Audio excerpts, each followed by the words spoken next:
Good morning, everyone. I'd like to call this meeting to order. And I would like to begin by acknowledging that we are in Treaty 1 territory and the traditional homeland of the Métis Nation. My name is Carrie Linklater. I'm your chairperson today, and I'm joined on the board by Mr. Richard Whitbread to my immediate left. And the end of the table is Mr. Jeff Peich. Our city assessor today is Tanya Sharp, and our admin secretary is Kara Belshaw. We will be hearing applications for revision of the assessment roll in accordance with the Municipal Assessment Act. The matters for which revision is requested have been described in each application, and we will limit discussion to those matters. The statements that applicants or the assessor make at this hearing are sworn testimony, and anyone speaking to the matters must be sworn in. Be advised that comparisons of assessments of properties are not considered evidence of market value by the board. The board is appointed annually by council and is independent of it and the city administration. It makes its decisions on the basis of the evidence provided at this hearing and issues a written order that will be mailed to all parties as soon as possible. Please note that the board's decisions with respect to an application may be appealed to the Manitoba Municipal Board if the matter pertains to assessed value or classification, or to the Court of Queen's Bench if the matter pertains to the application of exemptions from taxation. Should you wish to appeal, information on how to do so will be included with the board's order.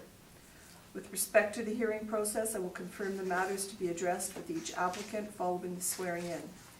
We will then have the assessor's testimony followed by questions that the other applicant may have, and then the applicant's testimony followed by questions. Each side will have an opportunity to summarize if they wish. Once all the evidence about an application has been brought forward, the applicant may leave. The process will repeat for each item on the docket today. The session will close after all the applicants have been heard, and the board will deliberate in private and make its decisions. You will receive the order by registered mail as soon as possible. And as information, all public hearings are live streamed, recorded, and will be part of the public record. And if I could ask everyone to make sure your cell phones are turned off.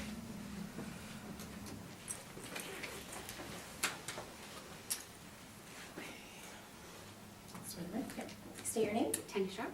Do you swear the evidence you'll present today is the truth, the whole truth, and nothing but the truth, so help you God? I do. Thank you. Mr. Tedder? Are we? Okay. Which property is this? Listen. Will you swear in this morning or affirm? I'd like to affirm. Okay. So will you state your name? Glenn Penner. Do you affirm the evidence you'll present today is the truth, the whole truth, and nothing but the truth? I so do. Thank you. Please state your name. Lauren Penner. Do you affirm the evidence you'll present today is the truth, the whole truth, and nothing but the truth? I do. Thank you. And do you have evidence to distribute amongst I do. the panel this morning? Yes.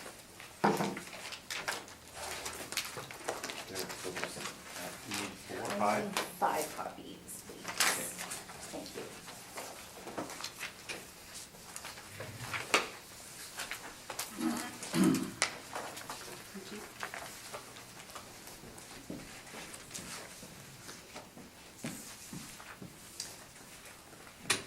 Can I just ask for a question on we had submitted 2, one on the 2018 and one for the 2019. Could we hear the 2019, like I don't have much evidence for the 2018 piece. It would be better to go through the 29 piece and then the 18, if that's okay? No, the city starts with the 18. 18? Okay. Yep. And 2018 and 19 should be the same. Yeah, you've got the same. There'll be the same reference You've got the here. same It's the same here. reference. Yeah. Yeah, so all the evidence should be identical. Yeah. It should be identical evidence. Yep. Yep. Okay. No problem. And whenever you're ready. Okay. The subject property is parcel ID 07560169200, 1754 Assiniboine Avenue, which is located in neighborhood area 204, Moose Park. It is a 2-story house, single-family dwelling, built originally in 1946. Square footage is 2551. I'll speak more to the building as I get into my presentation. There is quite a difference. There's been an upgrade to the property. As I get into my presentation, I would discuss the difference. It's located Assiniboine adjacent. We currently have the property assessed for 2018 is for $604,000, and for 2019 it's $665,000. The only difference between the two is in 2018 we allowed a 10% discount for property that was incomplete at the time. So the $665,000 is the full value. The $604,000 is at 90%. Okay. Before I present my information, I would like to request that we have a 53(3)(a) burden of proof. Whereas the applicant fails or refuses to give the assessor reasonable opportunity to inspect the property, the board shall, at the hearing of application, place the burden of proof on the applicant at all matters at issue. We did attend this property on November the 27th of 2015. The homeowner was home, but would only provide information at the door to the data collector. We did a full exterior inspection and pictures were taken. There was no work done in our records at that time, but we were not allowed into the property to do an inspection. On September the 26th of 2018, again, there was a valuation officer attend to the home. Alanda Penner, one of the homeowners, was home at the time, but indicated that her husband takes care of this information. So we left a card with them. Mr. Penner, Glenn Penner, did phone back and speak to an assessor by phone, but we were not provided the opportunity to do an inspection. On January the 7th of 2019, I emailed the homeowners asking for an inspection for the Board of Revision. I received a reply from the homeowner stating we will not be available and an inspection will not be possible. This property has been significantly upgraded with building permits, and we have not had a chance to see the interior of the property. So I'm asking that the burden of proof be reduced or reversed.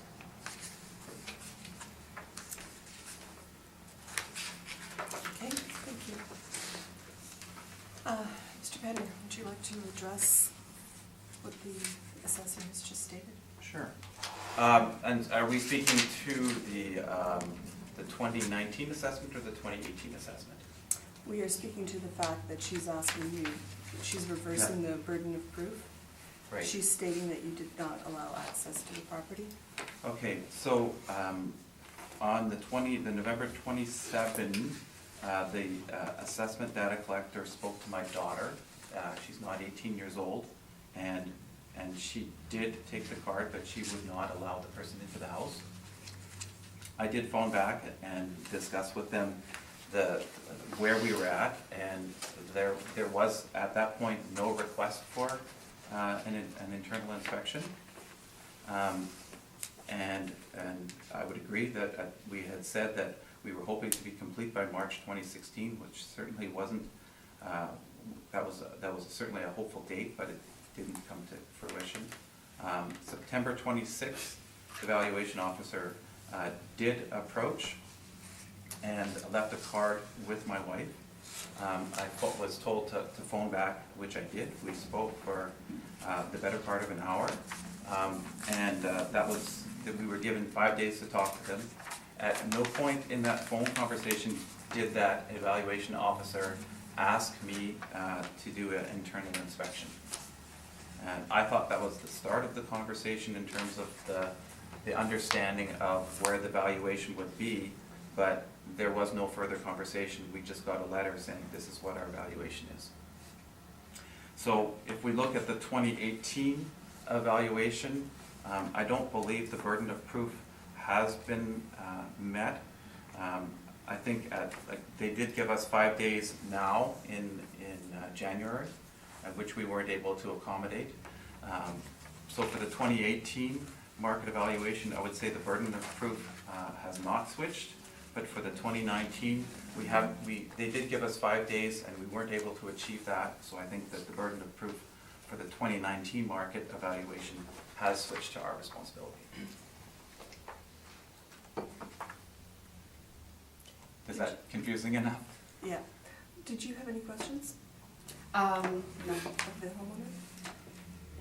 Mr. Pike, do you have questions of the assessor or the homeowner? Are you aware if on November 27th, 2015 and September 26th, 2018, the assessment officer asked for an inspection? The November 27th one, I am not sure. At the time we were there, we were told the work was not done, so she probably did not request an interior. We did a full exterior with pictures. The September 26th, 18, there was a request to do an interior with the wife, and she said no. No further question.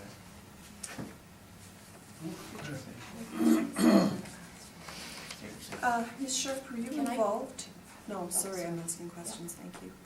Were you involved in going to the house on any of these occasions? No, I was not. No, it was another, the November 27th, 15 was a data collector, just following up on the Right, permit. right, The right. September 26th, 18 was another valuation officer in our office. He's the one who added the property to the valuation roll, and that was ARCA. That was out and did that and spoke to the gentleman on the phone. Oh, sorry, ARCA was there on September 26th? On 26th, 18, yes. And did the phone call on January 7th? January 7th was an email from me. I have that email. Okay. Do we have copies of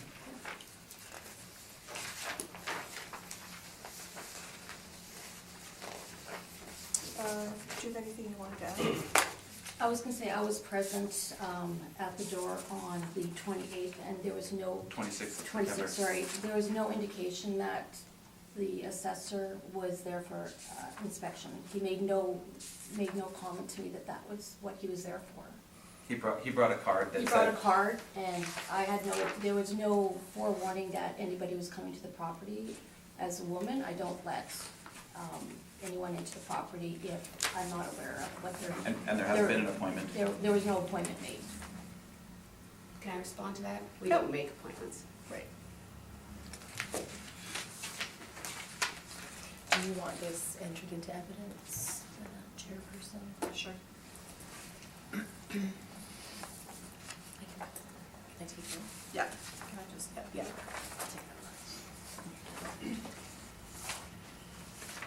Thanks.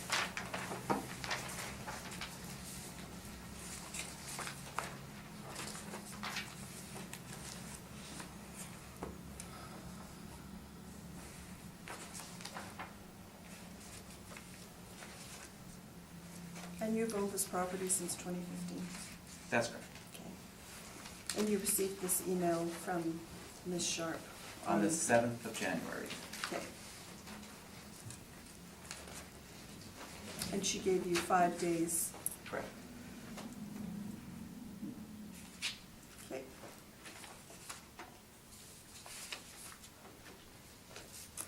Do you want to turn the camera? Yep.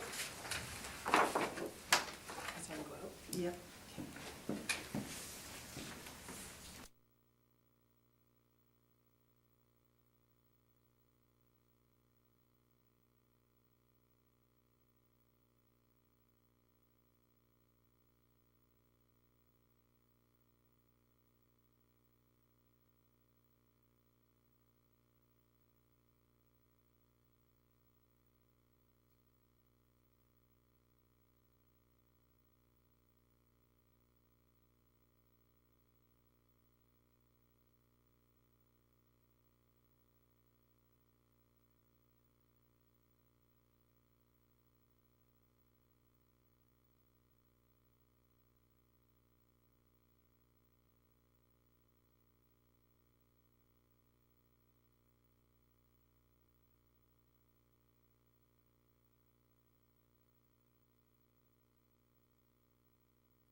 time, we are not going to reverse the burden of proof, Ms. Sharp. Okay. Can I ask why?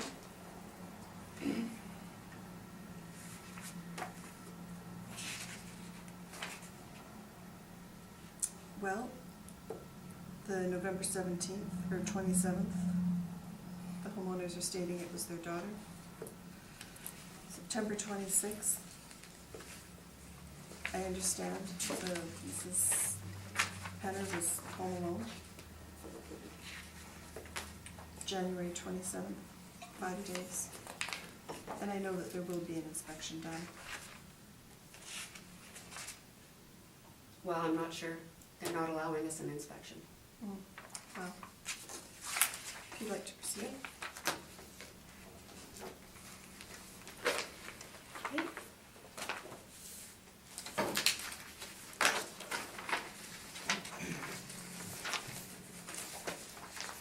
Okay, so I'm going to skip past the comparable properties and go to the summary of the property.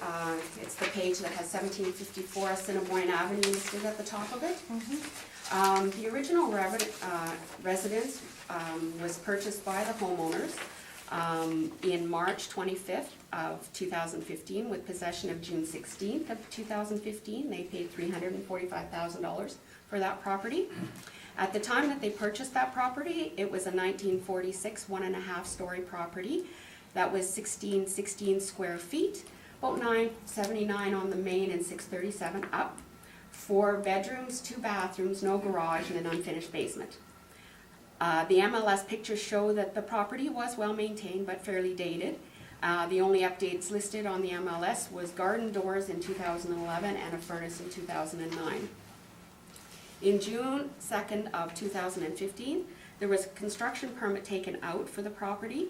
Work was to start June 15th with an estimate completion of October the 15th.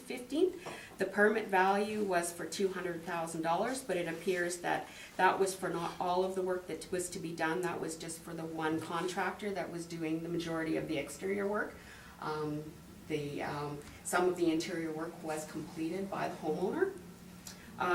From the information that I read, it appears that the whole house was completely demolished except they maintained the basement flooring, so a 979 square foot basement foundation, and they maintained 3 exterior walls on the main floor.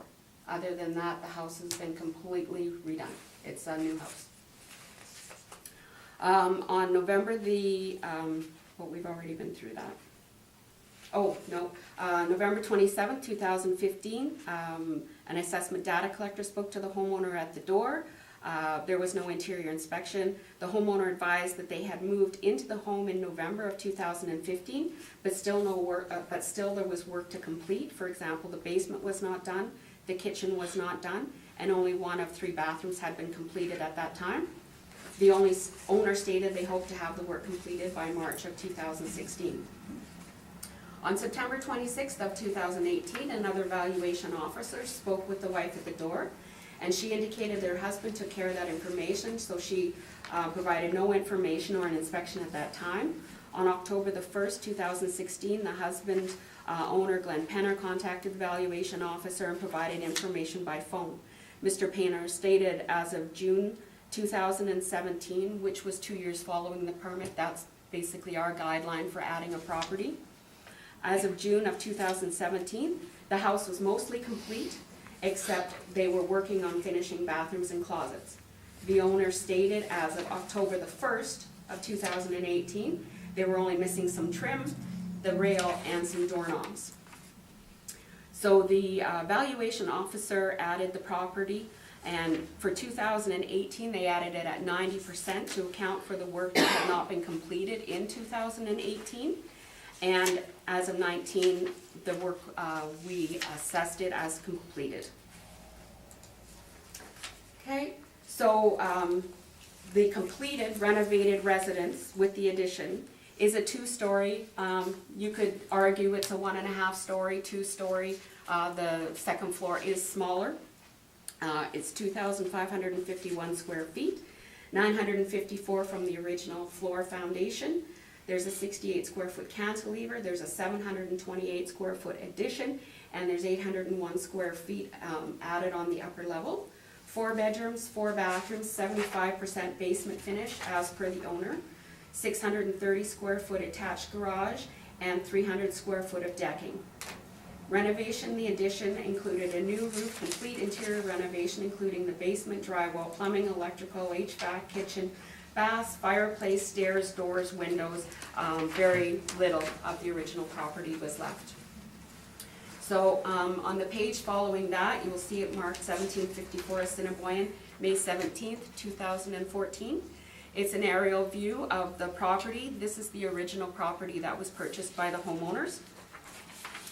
On the next page, April 23rd, 2016, that is the property as it stood on 2016. So the exterior of the property basically was completely done. There was just some interior work that had not been completed at that time. When we went out to do with the data collector in December 1st of 2015, this is the pictures that she took of the exterior. As we can see, basically the property has been completely finished from the exterior of the property. The next page is a picture of the front of the property with the blueprints. On those blueprints, it states that they have reused the foundation and 3 sides of the existing house. Other than that, it's been completely redone. The next part is the floor plan of the main floor. As you can see, there is a dotted line right in the center of the property. That is the basement.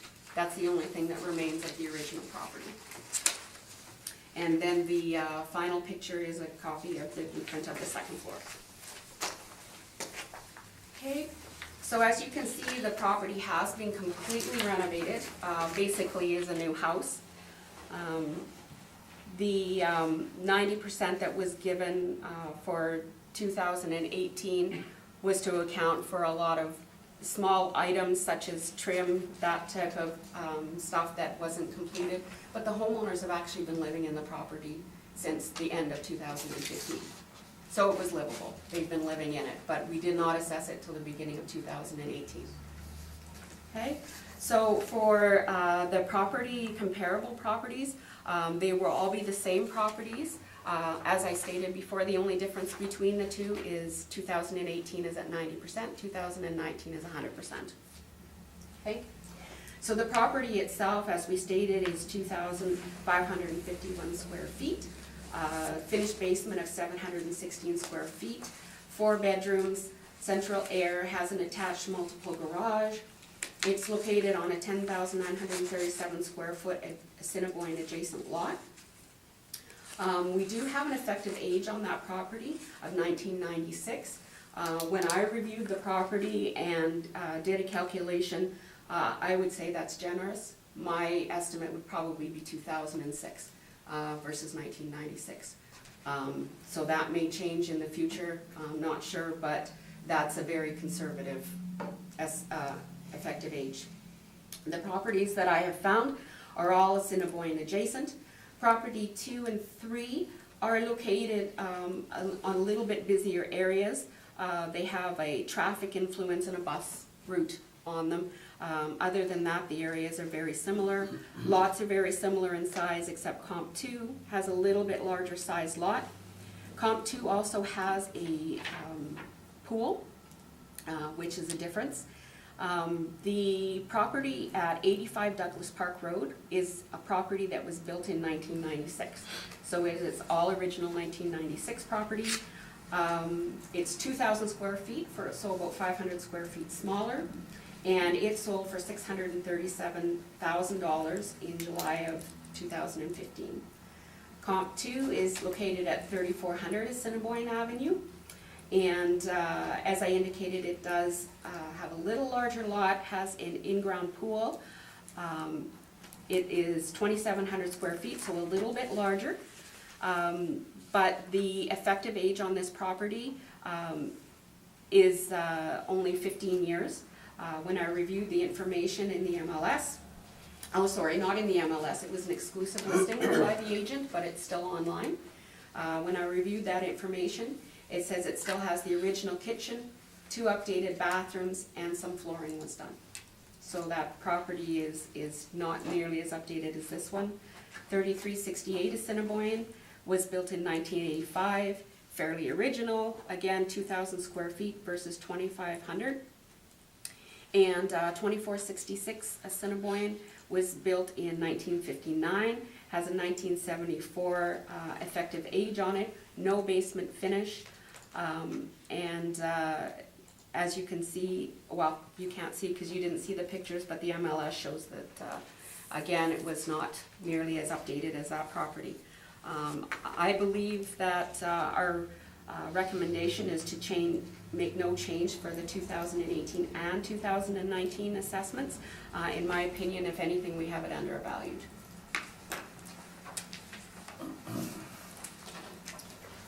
Thank you, Ms. Sharp. Do you have any questions of the assessor on the information she's just provided? Is there another opportunity to ask questions about the comparables, or is this the time? This is the time. Okay.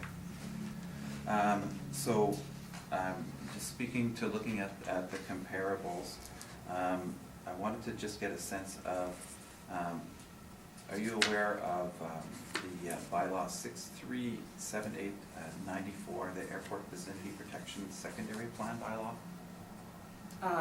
Not exclusively, no.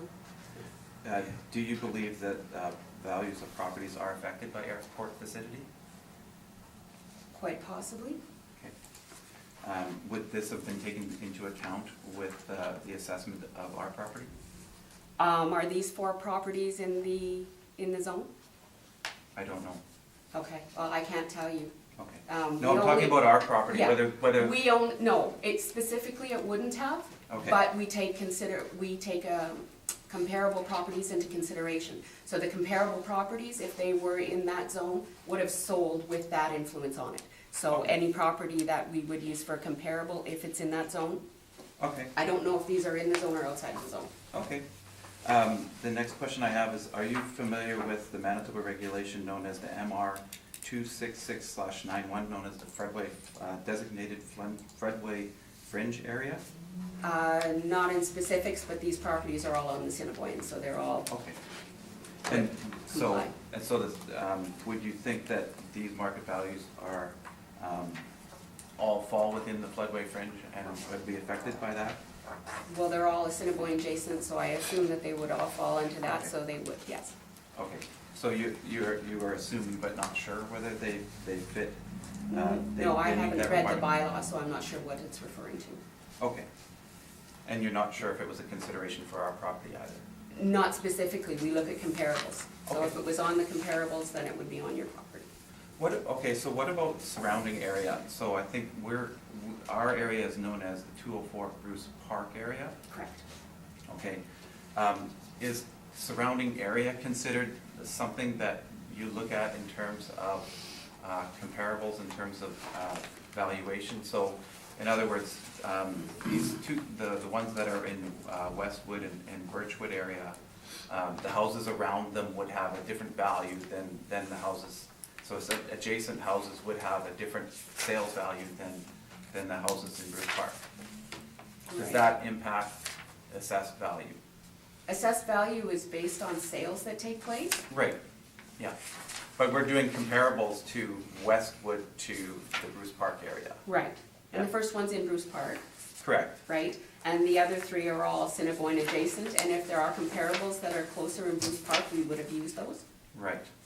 Yeah, I agree, there's not very many houses that sell in the Bruce Park area along the Right. river. Yeah. Okay. And the last question I had is, how do you determine an effective age?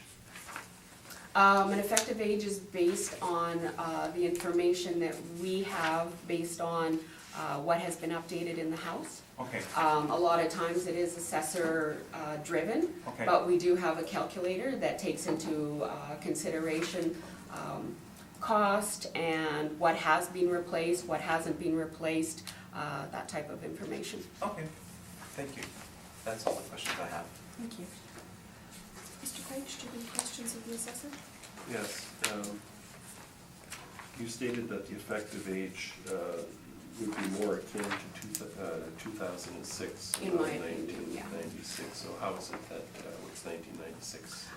When the assessor originally put it on, as I said, it's kind of assessor related, driven. Nice.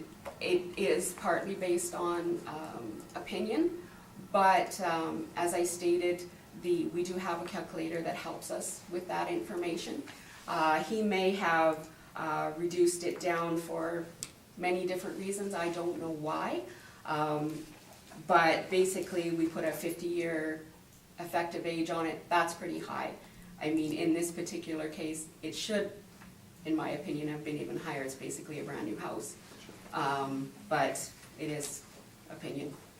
And then can you speak to whether having an in-ground pool is an asset or liability, and what value might be attributed to that? Yeah, there are several studies to that. We put very little value on it. Some homes, it can be an increase, some homes it can be a detriment. People don't want it, a lot of work to take care of it.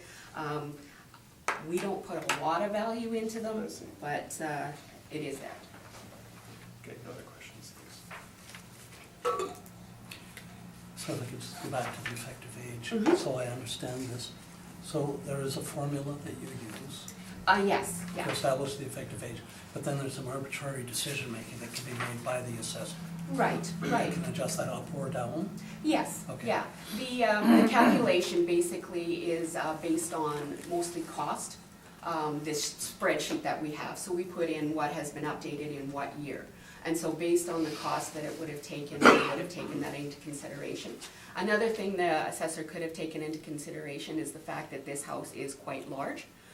So, you know, if we were looking at a, 1,000 square foot home with this kind of updates to it,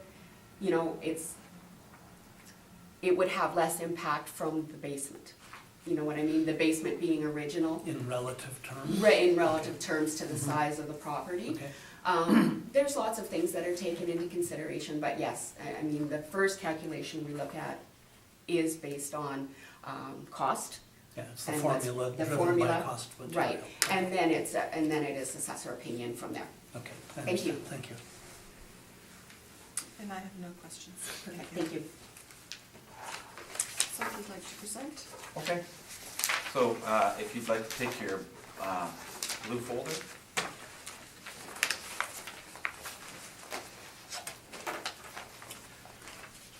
Okay. So I won't, the address and information there are as noted. Going to the property description, I'll be fairly brief. I think that the assessor covered the description. But it was a 1.5 story home constructed post-war in 1946 along Vicinity Avenue, located in Bruce Park.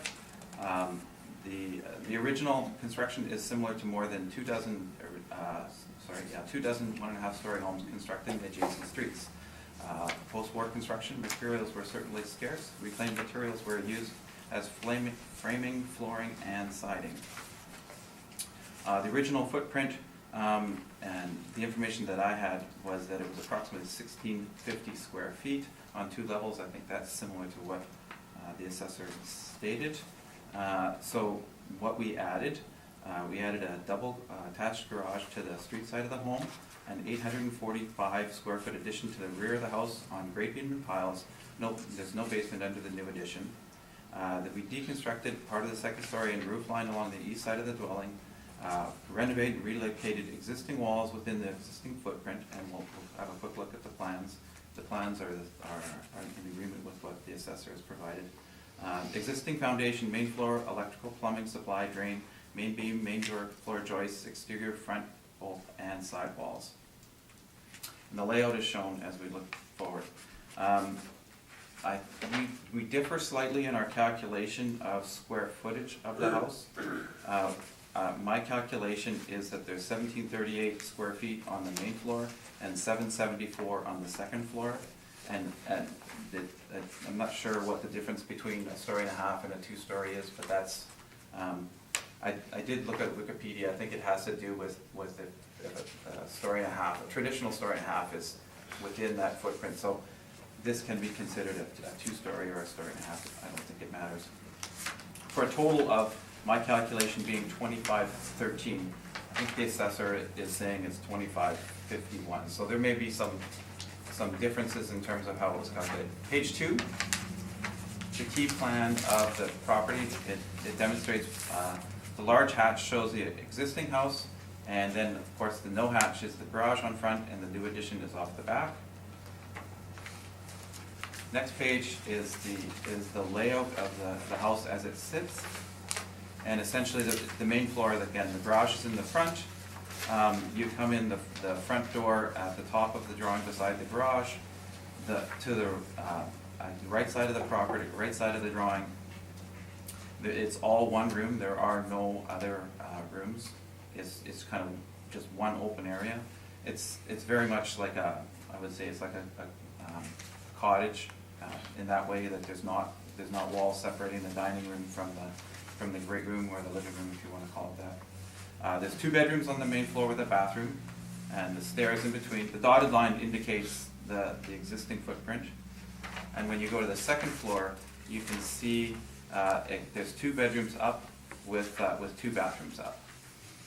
So the master bath has an attached, or there's a bathroom attached to the master bedroom. Similar pictures. These are pictures that were taken in the last few weeks, and I think they match pretty well to what the assessor has. The next page shows pictures on either side. Okay, so this is a calculation page showing how we derived the 2513 square feet. We did put a call into 311 to try to understand how 2551 was derived, but we didn't get very much clarity. I believe it was ARCA that called us back, and we had a discussion about it, but it wasn't very clear as to how they arrived at 2551. So I've laid it out.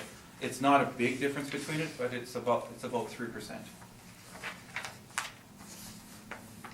And the number's going to be all calculated from the plans that are provided.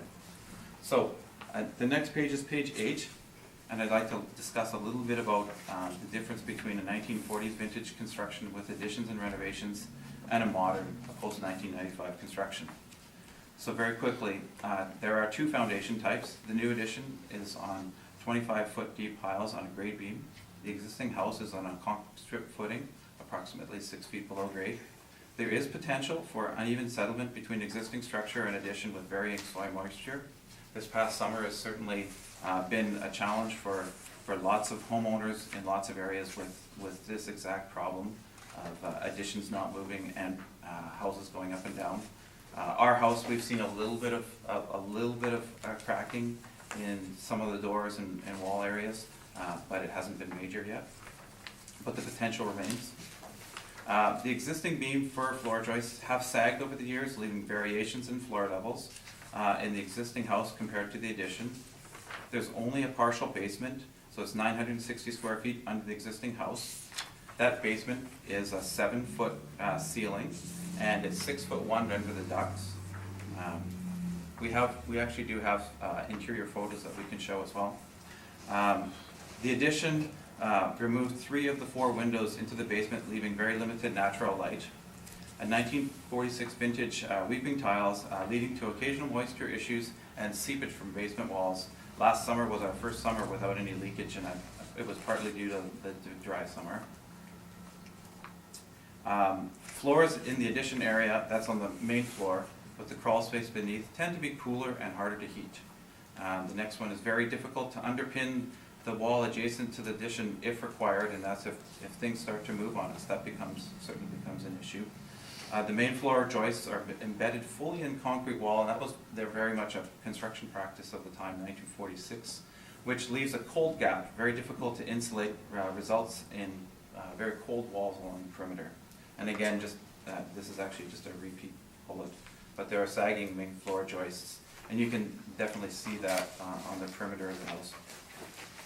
So you can compare that to some of these modern construction, and specifically 85 Douglas Park Road. This structure would be on piles, much less susceptible to surface moisture conditions. Larger span main beams, so there would be a steel beam in the basement allowing for better use of living space, full basements with much higher headroom, specifically the 85 Douglas Park Road, 7.5 to 8 foot is now standard and getting higher on the newer houses. Higher main floor grade leading to larger windows in basement with, that should have said better natural light, not drainage. Better drainage, utilize better drain technology and directly into sumps leading to less moisture issues. And a better building envelope across foundation to main floor joint and much more energy efficient and it's a cohesive structure. In summary, a 1946 vintage house with additions that have been upgraded to a modern look cannot be directly compared to a house with modern construction techniques. I'd like to go to page 9. So we're going to talk about 4 different influences in the property. So page 10, this is what I spoke of earlier, 6378, the airport vicinity bylaw. And I've highlighted some portions, so we just say that our central geographic location and 24-hour airport operations are attractive and advantages for many industries. And that's from, this is directly out of a document, this bylaw. Item 5 going down, protection of the unrestricted 24-hour operations deemed critical in maintaining airport's competitive advantage. And I totally agree, it's very, very important that we have a good airport and that they have the ability to move cargo. I think it's critical to Winnipeg's economy. Item 6, Winnipeg Airport is the only international airport in Canada located adjacent to an urban built-up area that has minimal operating instructions and restrictions procedures for arrivals and departures. The next piece there is called the noise exposure forecast, and it's a calculation that's accepted internationally. Our property falls on item 3. It's 30 to 35 NEF. It's sporadic and individual complaints or group action is possible. So there's another of mitigations. Page 11 is right out of the city. That I put the blue dot on there. We are right on that 30 to 35 noise exposure. I know it's difficult to see the numbers. This comes right out of the city bylaw, but we're right at the 30 to 35 noise contour. Going to page 12. So there's several mitigations that this bylaw allows for. Essentially, improved acoustic insulation so that when you're inside, you don't hear the airplanes. And there's kind of 2 things that happen as a result of that. The city would like you to put in better insulation, and they also want to limit the amount of glass put in the building. So there's a calculation. It's very complicated. The city looks at the square footage and the amount of glass and does kind of an acoustic calculation. So that's one thing. The second thing is mechanical ventilation. Essentially, anyone over the 25 noise contour, they require having a fresh air intake that's insulated and it's 150 or 6 inches in diameter. And if your building is in a zone that's over 30, which ours is, the mechanical ventilation has to have the ability to include air conditioning. And the reason that is that when airplanes are flying over on runway 31, you can't have your windows open at night. So to summarize that, going to page 13, runway 31, which is the influence for our property. The mitigations by code, again, are just the acoustic insulation factor, limiting the size of windows, mechanical ventilation required with fresh air duct. And what that does is it allows for fresh air in the house when windows are closed. And this is just our observations over the past several years being at the house. So aircraft landing and departure can be heard clearly. Master bedroom windows, nighttime landing, just based on the orientation of our bedroom windows when runway 31 is used, which is that northwest prevailing wind, we see airplanes all night long when they're landing. And we certainly have to close our blinds on those evenings. And then on the evenings when that runway is being used, you cannot have your windows open at night. The air traffic will wake you up. Noise in the yard. During the moments when landing and aircraft are near, noise levels are such that conversations are difficult to hear. And guests at our house routinely ask about the airport influence and the noise overhead. So, in summary, market value is affected by the vicinity of the airport. This property influence is significant and needs to be similar for any property comparison. Next property influence, the designated floodway fringe area. So that's Manitoba Regulation 26691. And my understanding is that not every property on the Assiniboine is affected by this. It's all dependent upon the elevations that they are at. So this lot, going to page 15, this lot is on the floodway and the fringe area. This is a document supplied to me from the city. Any new development is governed by Manitoba Regulation 26691 and the City of Winnipeg. No development is allowed in the floodway zone. So the floodway zone is the yellow line on that graph. And okay, if you look at this picture, the arrow is pointing, actually the supplied information is pointing to our neighbor's house. It really should point to the house with the black roof, not the one with the brown color. Regardless, they are certainly similar. No development is allowed in the floodway zone, the area between the floodway line and the river. So the lot is outside the primary line of defense and must be developed at or above the floodway protection level, which is 231.06, and must conform to regulation 26691. So as an explanation, this is what I got from, at the time it was Sam Brass from the city. The yellow floodway line, at maximum probable flood, that line represents the line of flowing water in the river. At maximum probable flood, that's the level where flowing water would occur. And so anything beyond that yellow line, no development can occur. The green line is area of water that would be standing in the, and wouldn't be flowing, but it would just be stagnant water, but that would be the elevation of water in the probable maximum flood. And as you can see, the elevation of our property and of the properties just adjacent to us changes significantly, even from 1, 2, 3, 4 doors over, where those houses are outside that issue, and that's why it's stated as our property is outside the primary line of defense. So during the permit process, we had to supply elevations and information regarding the lot. So if we look at the restrictions, main floor of structures and openings must be 30 centimeters above the 231 elevation. There is no openings allowed below the 231. So in some of the comparables listed there, they talk about a walkout basement. That certainly would not be allowed. Restrictions on plumbing and electrical in the basement level. So our electrical panel and plumbing in the basement have been grandfathered because of that they still remain. However, had it been a brand new house, some of the plumbing and there would have to be changes to the plumbing, and the electrical panel and such would have to be above the 231 mark. So our observations. 50% of the water is, 50% of the lot is underwater during annual spring runoff most years. So if you look back at the picture, what you can see the elevation contours in black lines. It's just past that yellow line. That portion of the lot essentially goes underwater annually. High water deposits about 6 inches of silt with debris, branches, and garbage. So it's not every season that it happens, but it is a regular occurrence. Next page shows the lower level of the lot and what it looked like in April 2017. In April of 2018, the spring flood just missed coming over, but it was a very dry winter and it didn't have a lot of runoff on the Assiniboine. So that's very typical.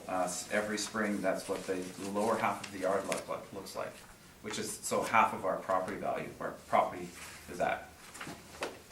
So my summary for the designated floodway fringe area: market value is affected because this dwelling is outside the primary line of defense and the lot is located in the floodway zone. This property influence is significant and needs to be similar for any property comparison. Okay, so the third property influences area. So we're in the St. James 5 in the Bruce Park area. So I did pull up the information that came from the 2016 and 2018 sales books. So my data set 1 is sales book from the 2016 for the Bruce Park area. And if you look at the picture below, the data set includes the dotted green area. That's not all of the Bruce Park area, but it's the area that I've included in this calculation. So, and our property is on Assiniboine, on the far right side of Assiniboine. And there are 26, in 2016, there were 26 houses that went for sale, only one on the river, but 26 houses went for sale, and the average sale price of those homes was $260,000.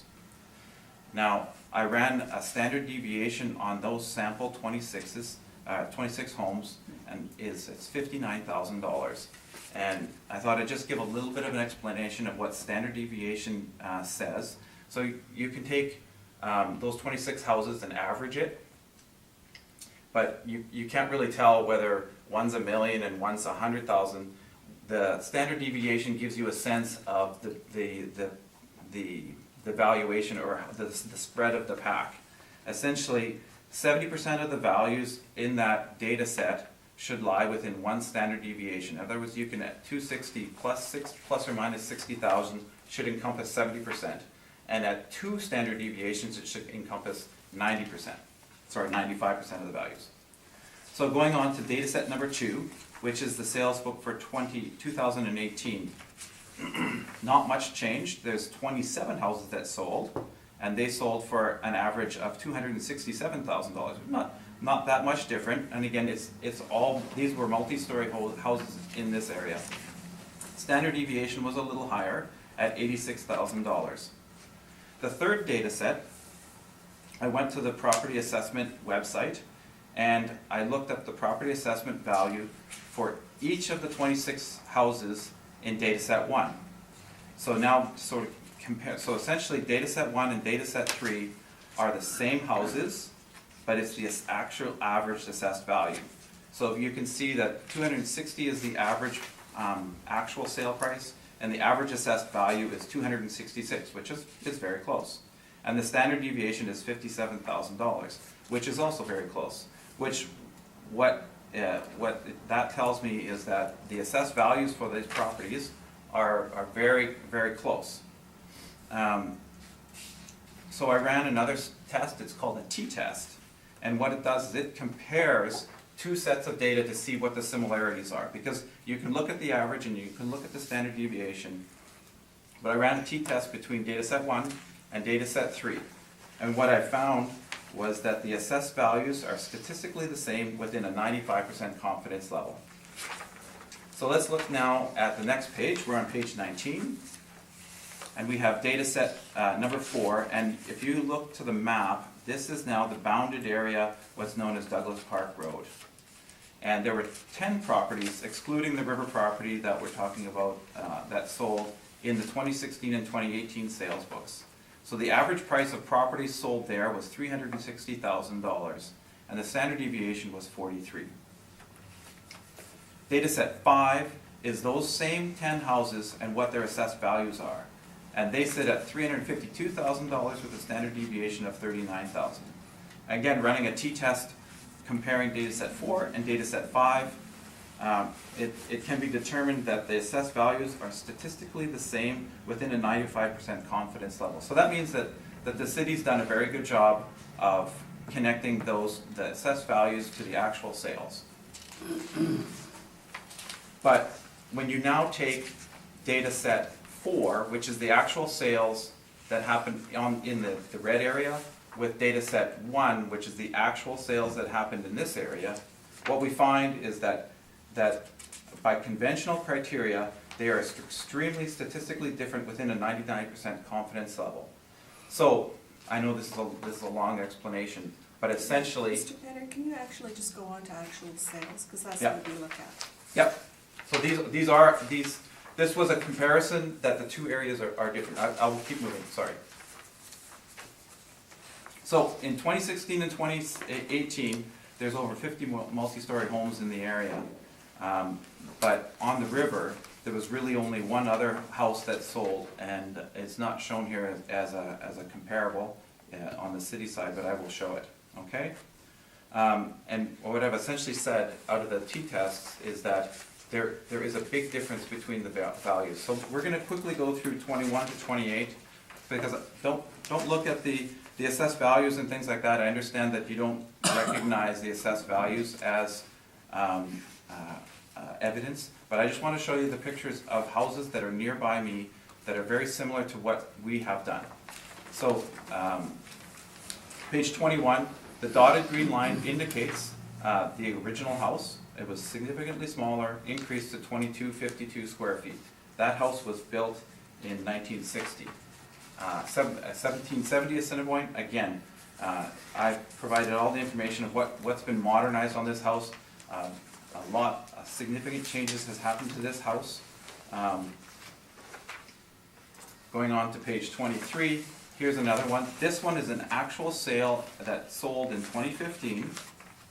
And you can see originally it was a story and a half. It's had an addition put onto the back, and there's a 3-season room put onto the back. There's Excuse an me, attached for a minute, garage. are we doing 1772 right now? Yes. Okay, it was sold in 2016, post-reference. Oh, it's post-reference, you can't use it?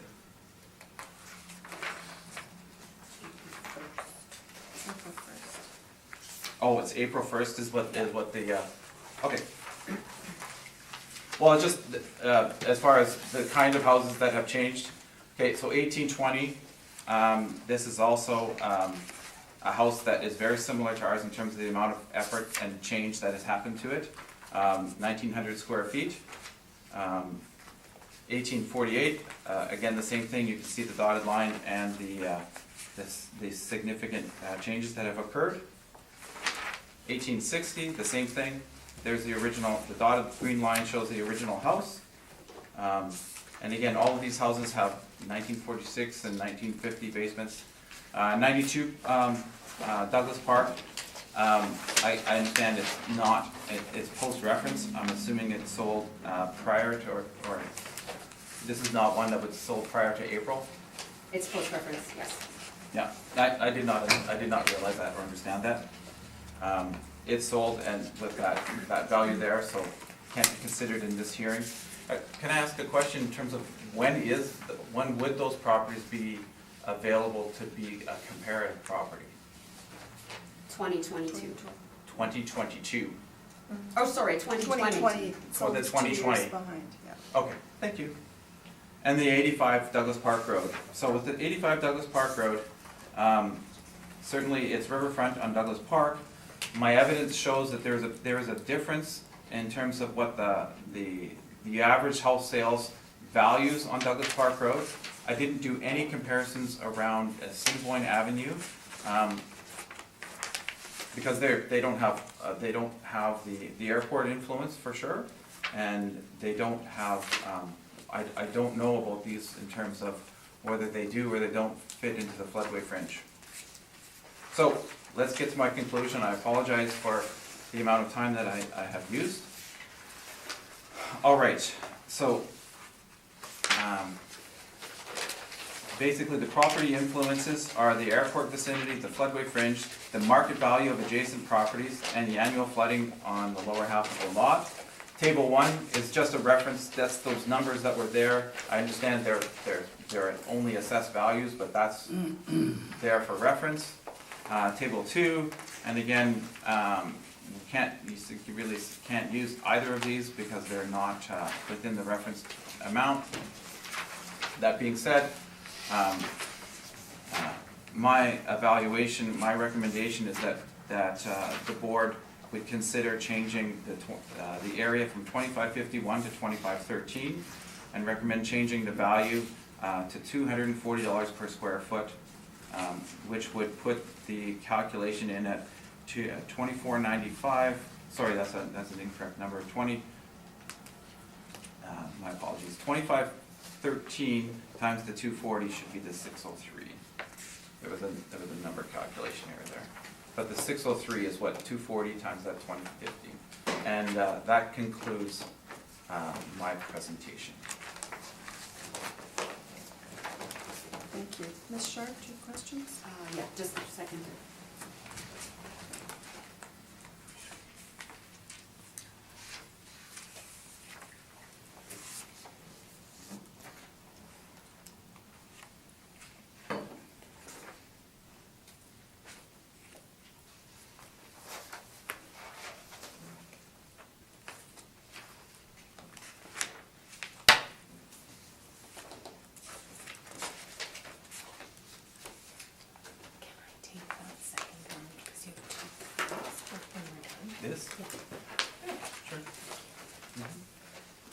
Okay, so you're requesting, that we look at the square footage, Yes, okay? And you're saying it's 2513, that's what I believe, okay? yes.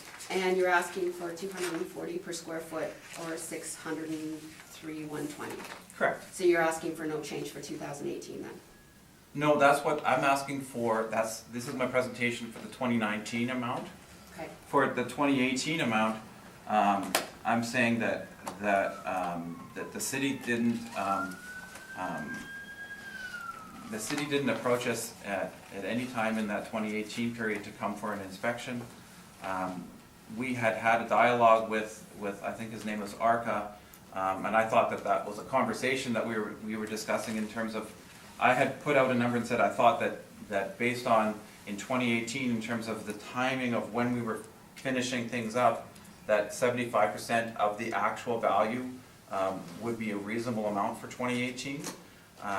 But he said, I will have to get back to you, and what we got back was essentially was the letter saying, here it is. We phoned 311 and spoke again to ARCA, and he said, we can't talk about it anymore because it's already been an assessed value. You now have to apply it at the Board of Revision.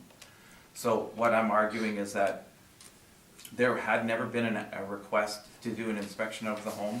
Certainly there was a conversation that happened in late 2015 when we were nowhere near completion. So for 20, so the assessed value for 2018, what I am requesting is 75% of whatever the board feels is fair on the 2019 assessment. That's why I asked to do the 2019 assessment first.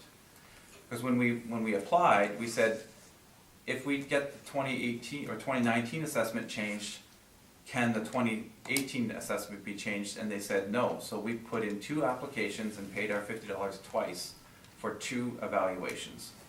So I think once this property assessment has been done for the 2019 value, the 604, we're requesting 75% of the 604 for 2018. okay. My understanding is that as of June 2017, you had told us that your property was mostly complete and you were working on bathrooms and closets. And as of October the 1st, you were only missing some trim, rail, and doorknobs. That was the information we were provided. Can you tell me on January the 1st of 2018 what was not completed? Well, we had lots to do in the basement. There was the Well, I need specifics. Yeah, so we wouldn't have had basement flooring. There would have been the basement bathroom in January. Wouldn't have been done. There were no doors on. We were in the process. There would have been drywall and painting going on. And this is all in basement? Yes. Okay, Yeah. okay. And that's it? No, there were certainly we still haven't completed some of the pieces around the railing. So there was on the main floor. There was I would say there were other, again, it was the trim and closets that were happening on the main floor and finishing off the bathroom, whatever. That was all what needed to get done. So essentially, the bulk of it was certainly in the basement. Right, okay. So just as an explanation, I mean, if all you have left is a little bit of trim board to put down, we're gonna call that house 100% done, Right. okay? And that's my conversation with ARCA, that, I said, we're not done, but if that's, because I didn't understand that there was a percentage calculation that could be done as far as percentage completion when we spoke in October. Okay. And so that's when I said to him, I think that it would be reasonable for 2018 that we were at 75% because it changed throughout 2018 where we were Okay, at. but my understanding is what you're telling us now is that of January 2018, the only thing that was uncompleted, other than some trim and that kind of stuff, little things that you're finishing off, was there was no flooring and no bathroom in the basement. Yeah, flooring, bathroom, the doors weren't on the walls, and we were finishing up the ceiling in 2 of the rooms. Right. So those kinds, so I what would you're say, asking for is a 25% reduction on the whole property because there was about 25% of the basement not done? I'd say the majority of the basement wasn't livable, so that's where I'm saying, so 2 things. the 604 is based on the larger value, and what I had asked for was, if we don't appeal the 2018 amount, can it be changed retroactively? And the answer was no. Correct. So, well, I guess I would like to see 75% value for the 2018 tax year, based on whatever the board deems is appropriate for the 2019. Right, and I understand That's right. that, but I'm just trying to determine why you feel that it should be at 75% when probably the majority of the house was done except about 25% of the basement. I think I've answered that question. I think it wasn't just 25% of the basement. I think the basement Okay. was in flux. Okay. Yeah. Okay. Now, when you purchased this property, how much value, you purchased the property for $345,000. How Correct. much value did you attribute to the house? How much value do I attribute to the house? Yeah, I mean, you basically bought the property and knocked the house down. So how much value did you actually find in the house? Well, that is difficult to determine for sure. I would say that we didn't take the house down, we didn't take the basement out. It really is a renovation of a 1946 building. It's difficult to determine what the value of a river property is worth, and I really don't know. It's really tough to know how much of the value we had to take out. Obviously, when you take out a kitchen and bathrooms, you're taking out a portion of the value and then adding it back when you build the new components to it. How much is the house worth? It's not. I think it would be clear if you came in and bought the house, took everything out, extracted the basement, and started fresh with a brand new house. If you were to do that, then you would say, well, we made a decision that we can take that out and we could see the lot as $345, but I don't think that's the case here. Because Okay. there's still a Do you have an significant, approximate understanding of how much you saved by leaving the basement in instead of starting fresh? yeah, so when we did it, we felt that it probably saved $100,000 to $150,000 to leave the basement in. There were other factors to it because of the Floodway Fringe bylaws. So putting a new house in this location had some other implications, because where this property is located, it's a pie lot, and so it's fairly tight to its neighbors. And if you look at that, the one side of our property comes within 2 feet. It would have had to be built narrower and further back on the lot. So there were other considerations to that. Okay, do you have any idea what it cost you to build? I mean, the permit was for $200,000, but I know that's Yeah, it probably definitely ended up- underestimated. Yeah, I don't know if I've got a great handle of everything, because we put a fair amount of our own labor into it. Right. But it may have, gotten more into the $300,000 cost. $300,000 plus Yeah. your own labor. Yeah. Okay, now when you were building this house, was there a bank loan? Did you have an appraisal done by the bank when you were building the house? Yep. Yeah. What was the appraisal on the property completed?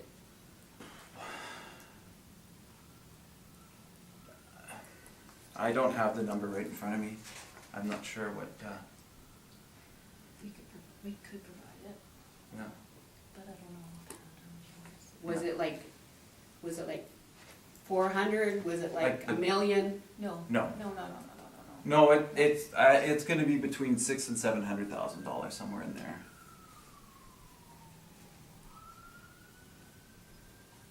And when was that assessment done, that appraisal done?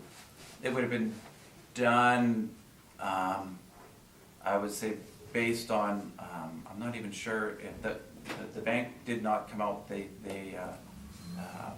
actually, they did hire a guy to come. It was a, There was a guy that came, and he did, because we had to get what do they call it, line of credit to build. Mhm. And he came and he did, kind of statements along the way. Completion. Yeah, and then So it started off prior to building and then they do Yeah. these stages, yeah, which Yeah. is pretty typical. Yeah. And you're saying that was between $600,000 and $700,000. Right, Okay, but you don't have any closer idea than that? Not yeah, offhand. not without, yeah, I'm not Okay, sure. I don't even know if they disclosed that to us. It was really basically just to get approval for the line of credit. Okay. I don't know if they ever Yeah. formally disclosed it to us, what their valuation was. I just wondered because it's usually done. Now, I guess you've partly answered my question here. I was going to ask you, if the basement was such a detriment to the property, why would you go to the problem of basically demolishing the house and leaving the basement? But you've already answered that. It's because of the floodway regulations and because of the electrical and the plumbing and the Yeah. sidelines and everything like that. So it actually gave you value to leave the basement in the property. Well, It it saved your certainly, restrictions. it's, yeah, so there's a combination of things, but essentially it's still, it is a 19, that house rests on a 1946 footing, and it, you know, it certainly is not on piles all the way around. It has, and again, I'm not gonna repeat exactly what I've said there, but yes, there's a combination, and I showed you all the pictures. Almost every home in the area, that's what has been done. It's, and it has to do with, if you go across the river into Tuxedo, what you see is mostly the houses are getting completely taken down and brand new houses are put in. And there are areas where there's, across the river in Tuxedo, they're not riverfront, but they're buying houses for $600,000 and $700,000 and tearing them down completely and starting from scratch. In our area, that's not the case. You look, excuse me, essentially the average assessed value in the neighborhood and based on house sales is $260,000. And then there's kind of there ends up being a cap. Even if we overbuilt a house, someone's not gonna pay the $680,000 for a house in our neighborhood. Even if we spent more money and we borrowed too much for the bank, if we overbuilt, there's still gonna be a level that the house is gonna be Right, worth less. I understand that, but an appraisal will take that into consideration when they're doing an appraisal. Yeah. Okay, we'll take that into Yeah. consideration, okay? So my final question for you is that when you spoke with ARCA on November the 23rd of 18, you Yes. indicated to him that your estimate of value would be about $620,000.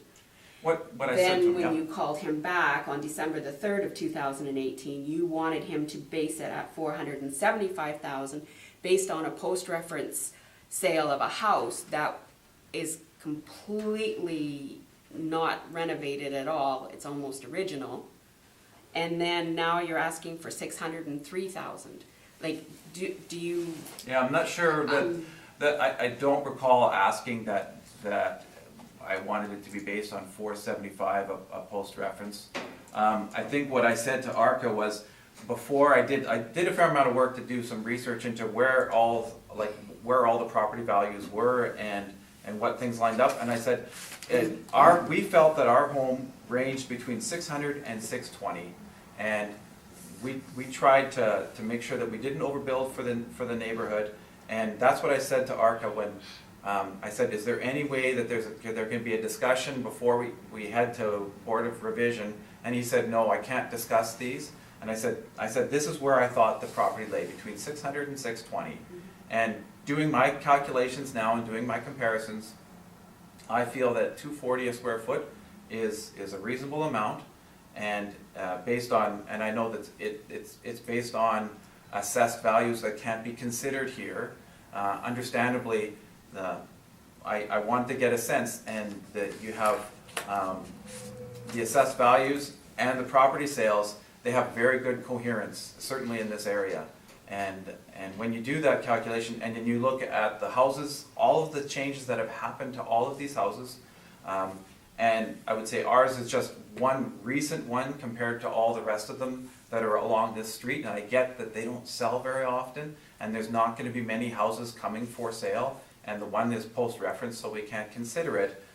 But it is very reasonable. In fact, it's still higher than all of the ones that haven't sold at their assessed values. but you understand we don't place assessments based on what the average sale in the area is, because I mean, you're basing it on properties that are not riverfront, you're basing it on No. properties that are 1940s that are not renovated. I mean, there's so many different things that are Right. involved in the situation that the statistics that you're providing are averages for the area, and that's Correct. not how we do assessment. Oh, I understand that, but what Okay. I'm trying to say is it's an influence. If you have this same house on Assiniboine in, say for instance, and if you look at your comparables, like, if you look at comparable 2 and comparable 3, we have, well, actually, if you look at they both have walkout basements. That's not acceptable. It may be down the road from us, but we couldn't do that. And that's a significant difference in terms of what you have for livability in the basement. You have significantly less natural light. You have that, it's open to the atmosphere. No, I understand. Um, I don't have any other questions. Yeah. Thank you. French? Thank you for your detailed presentation and detailed questions. I have that. I have a couple, just for clarification. On page 1 of your presentation, you talked about materials were scarce and reclaimed materials were used as framing and flooring. Yes, That was the original structure, and they still exist. okay? Yeah. But is it fair to say that in your reconstruction, you did not use reclaimed material? You used new material and new Yeah. construction technique?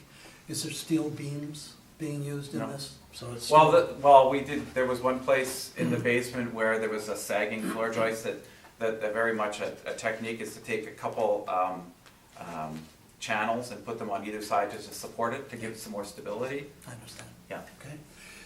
The flood water photos Yeah, following page 16, yes. is that the back of the property or the front of the property? That's the back of the property, so if you were to go to page 15, Yeah, and you can see where it's on those contours, so it's in that portion where we're not allowed to build. so the messy stuff is not between the yellow and green line, No, it's between the river and the yellow line. correct. I understand, okay? Yeah, And you referenced the value of your retaining the basement at about 150,000. that's, yes. It's I your mean, approximation.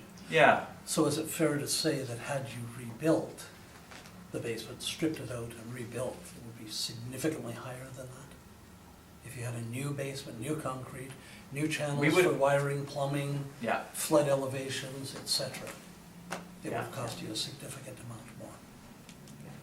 Yes, and then the value, I think, would certainly be more. That's what I'm trying to understand. Yeah. Can you put an estimation on that? Again, it's a hypothetical because you're looking at, it would have been, we would have designed something different, so it's a would have been, and the 150 that we're saying that we saved, it's very tough to know too, but. Okay, so you did not do a comparison cost? Looking at tearing it out, stripping it out, putting all new in, oh, that's way too expensive. We'll stay with the existing. You didn't do that? No, we didn't have that, we didn't have that option, Okay. no, Okay. yeah. Thank you. So you basically have brand-new kitchen, bathrooms, et cetera, in your home. Yes, Can you speak to the finishings in the house? Because you provided. yeah, I actually no- provided some photos, I just forgot to hand them out.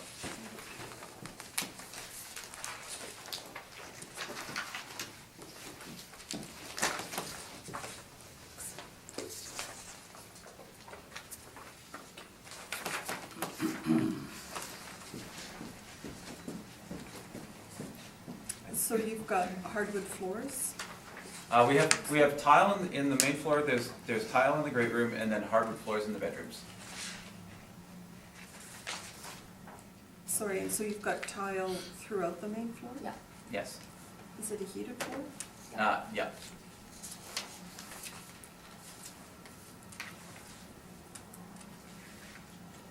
And you've got quartz countertops? Yep, and melamine cabinets. I would consider those to be standard construction practice cabinetry. It's from, there's a company called Decor Cabinetry. And I think you stated that you did most of the work yourself? We designed it ourselves. We had carpenter do there was a fair amount of framing. My children and I did the deconstruction. And we had a carpenter, we hired a plumber and electrician to do the electrical. I also did some of the electrician myself. But we did a substantial portion of the house ourselves. That's why, part of the reason why it's taken so long.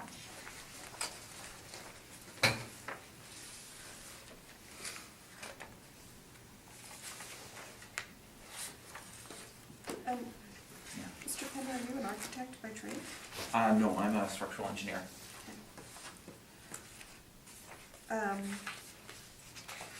This area of St. James was new to you prior to purchasing this home? Yes, yeah, we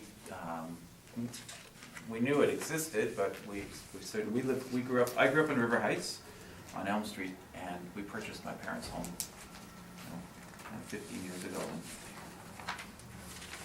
lived most of my life in River Heights. And I think you've stated a couple of times that houses do not come up for sale very often in this area? No, they don't. Right. And why would you think that? Sorry, why would I think that houses don't come up for sale very often? I think In this it's, particular area?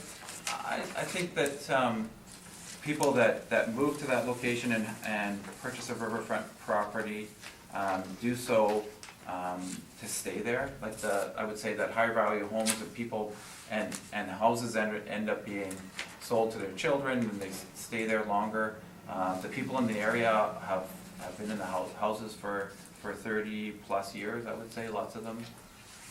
It's a nice area, but I do think that it's important that the comparables need to take into consideration that airport vicinity and the floodway fringe and the type of area it is. And when you compare the 3 and 4, those houses are certainly not in the same area, and their houses are values are much higher than the houses around them. Okay, All right? thank you. Okay, thanks very much. Can I just make a closing comment? Of course. Okay, I just wanted to restate that based on the information that was presented by the city, and given that there were no comparable properties provided by the property owner except post-reference sales, that we would ask that the amount remain at $604,000 for 2018 and at $665,000 for 2019. Thank you. Thank you.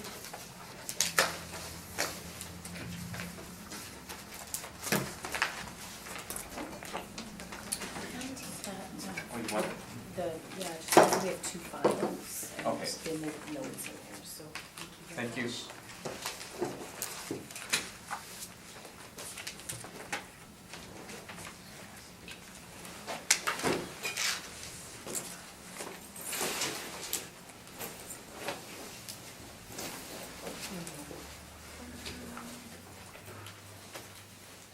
Are you guys okay to Yeah. plow through? Yeah. Okay.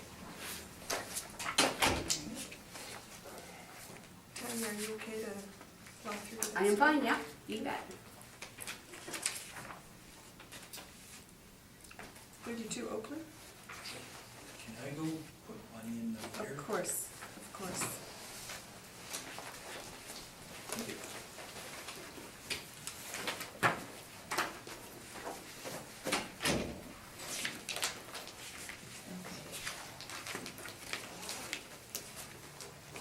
Will you swear in or affirm today? Sure. Okay, please state your name. No more than that? And you affirm the evidence you present today is the truth and the truth and nothing but the truth? Yes. Thank you. Do you intend to distribute to the county?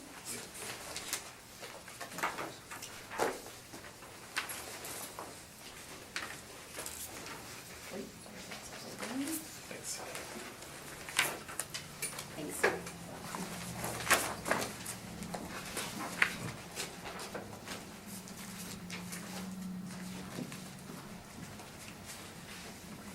On this one. Different compartments. You just have the one package, correct? You Yeah. have different for different reference years? Do you know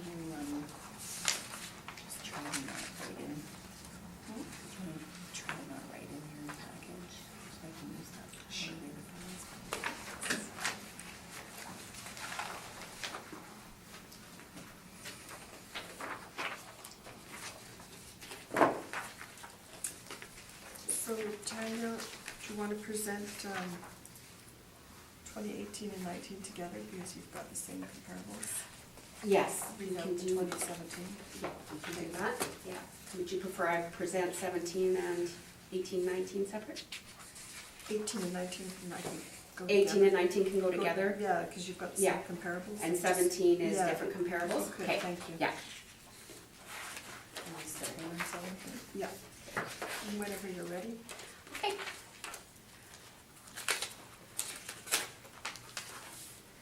So the subject property is parcel ID 0800902500, 32 Oakley Place. And the neighborhood area is 516 Verness.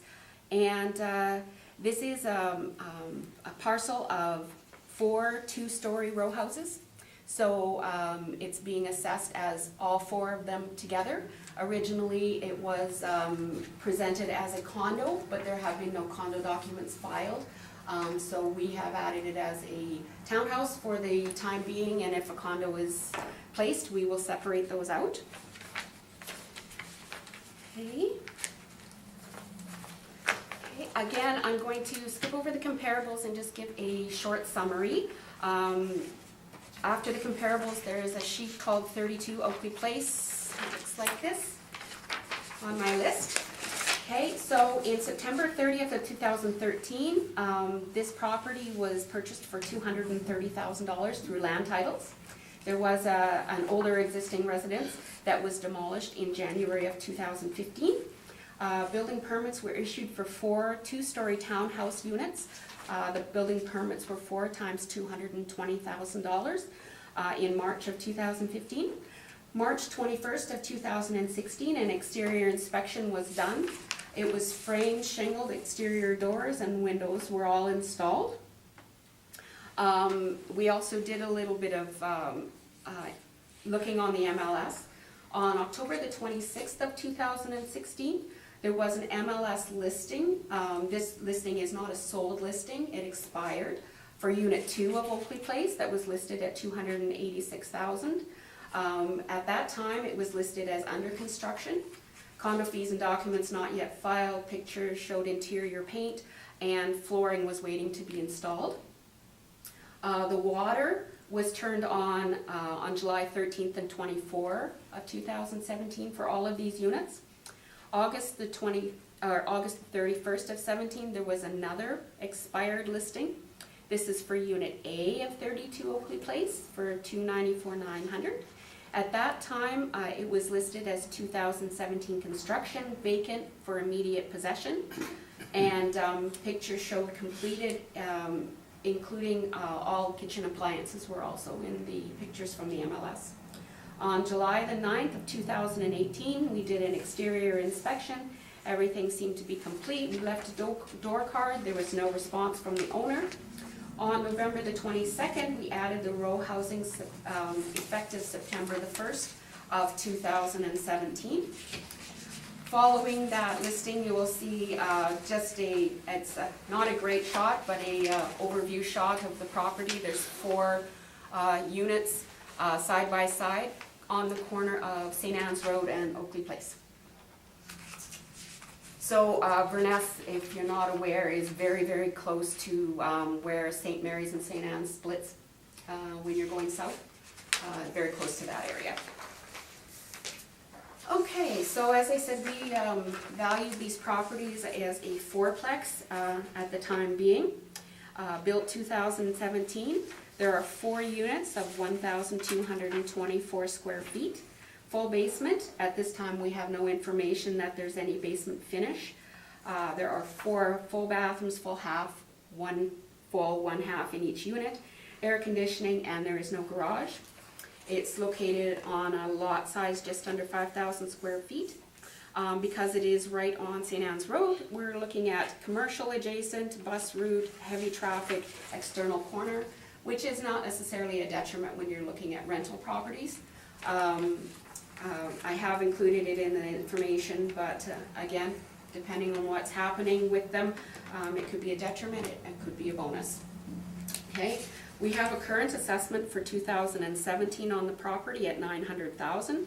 which is about $225,000 per unit. And the comparable properties that I have used, as given, there's very few comparable properties for fourplex townhouses, so I have had to go outside of the area to look. Comparable number 1 is in Maybank, so it's just to the north, just to the north part of Area 8, which, I mean, this is probably the closest property, but it is quite a ways away. Built in 1970. There are only 2 units, 2 units times 1152. There is a garage on that property. It's a 1970s older garage, not a lot of value. Similar size lot. From the MLS, it looks like it's well maintained, some newer windows, and a furnace. These ones sold for $213 per unit. Time adjusted would be $213 per unit, and that was in March of 2014. And the second one I looked at was one in Rossmere, which is in the northern area of the city. The area would be considered probably inferior to where the subject property is. Again, it's a side-by-side. 2 units built in 2013, each $1186. Those properties sold for about $217 a unit. Comparable number 3 is located in the same similar area, but in St. Boniface North. It was built in 1989. It is again a duplex, 2 units times 960. So the units are significantly smaller. There is a detached garage, 1989, and those ones sold for $176 a unit. And the fourth comparable property that I used was again in this similar area, row housing. There's 4 of them. A little bit different. The subject property is 4 in a row.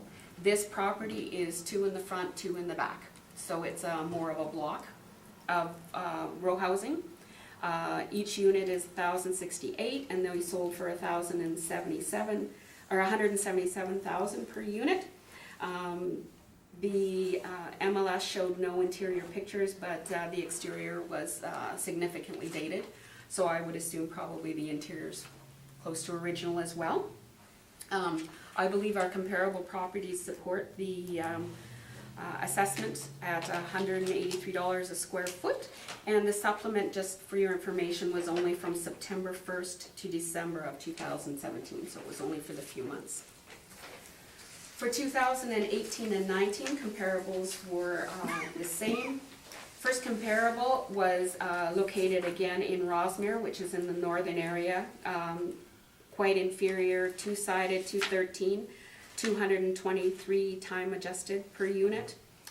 Comparable 2 is located in Fort Richmond. I would say this one is slightly superior area. Again, a duplex. It is 1970. We have a 1995 effective age on it, so it has been updated. These properties sold for $250 a unit. Third one is on McMeans Avenue, which is located in Canterbury Park, which is the extreme eastern area of the city, and that is a row housing. But this unit is a little different in that it has 2 one-story properties and 2 two-story properties.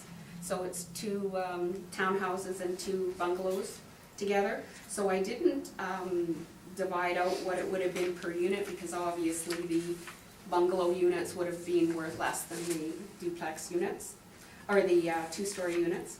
This one sold for $675,000. And my final one was a bi-level duplex. So this one is 2 units down, 2 units up. So we've got, each unit's only 560 square feet. Very small apartment-sized units. Unfortunately, that's my closest comp. And those ones are at $222,500 per unit. So we are asking for no change to 2018-19. Thank you. Do you you have any questions on what the assessor has presented? Yes. So I need to ask you, I'm not like familiar with the law here, but I need to ask you, if we don't have a residential permit for the condos, does this affect the price or the assessment on the condos? If you have residential permit, because it's not livable yet. So nobody's lived in any of them? Yeah, like, well, I'm gonna go through after this, but I need Right. to ask the question first. So, I can show you why it's not livable yet. Right. But it's gonna affect the assessment on the condos or not? It should, yeah, and if this And if was they- information that was brought forward after the assessment, it would affect the assessment. And if We they were not stopped, made aware of anything. yeah, and if they stop the, what they call the building permit too, it's affect too or not? As long as you can't live in them, Oh, and there's nobody living in any of them, okay. nobody's ever lived in any of them? Yeah, because we found a major issue in the building that require from us to take all the interior walls and replace them with a new one. So it is like, I'm gonna go through all this. Right, Yeah. right. Okay, after, the only yeah. point I'm trying to make is if people have been living in No, them, never. nobody's ever lived in We one. don't have residential permit yet, Okay, yeah, so nobody can live in it. okay. Yeah. Yeah, So, yeah, like, for me, what I'm asking is to treat the building as now, just a land. It's not a building because there's no value at all in the building, on the building now. Because on 2017, if you have it in the file, the inspector came into the condos to inspect them, and he found a major issue. Yeah, let's just finish off with the questions Yeah. first, sir, and then I we'll don't have get any into. question for this. I mean, we're gonna ask questions, so okay. you didn't have any further questions from No, the assessor, that's it. because then you're gonna, okay, that's fine. Mr. Peich, did you have anything? So you made mention July 9th, door card left for owner, no response. What did the door card say? What are the expectations? we have a standard door card that basically if the homeowner's not home, we leave the door card stating that we would like a response from the homeowner to go over the specifics of the building. So does that mean it's a request for an inspection? It can either be an inspection or just information. It can be either. We just are requesting information back regarding the property. Other questions? So has anyone been inside the property? No. So that was your last contact, was that door card? No, actually, the homeowner contacted us on December the 17th of 2018 and wanted to know why we had added the property, but gave us no further information. But it had been assessed at that time. Yeah. Just thinking about that from a timing. Oh, So, we assessed the property on November 22nd. That's when the information would have been sent out. And then when he got his assessment, he called us yes, and just was asking why it had been assessed. So the person that he spoke to on the phone explained that because it had been over 2 years, that we are required to add the property in the condition that it's in. and do you know if he offered or she offered any explanation at that time as to the state of the property? No, there was no No. information given, there was no indication that there were any issues. Okay, so information we received today will be news to you? Exactly, Okay. yeah. You just have on your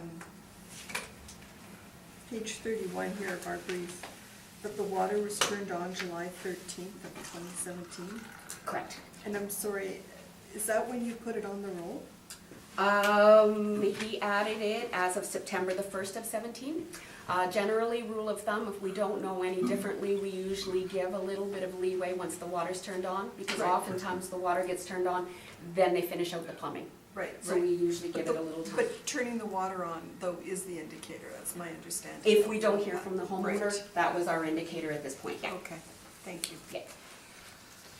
Sir, give us your presentation, please. Yeah, so, you can find this package, first of all, the inspector report from the city of Winnipeg.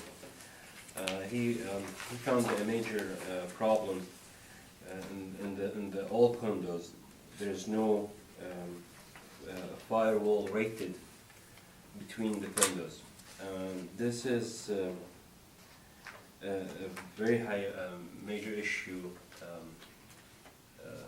It's caused they stopped our work permits, the building permits, and they asked us to provide site review from the engineer and proposal to fix this issue. And this, we went through this, like, it's about like now 3 years, from 2000, I think 2016, because we have another report. I cannot find it because of 2016 they have the same issue.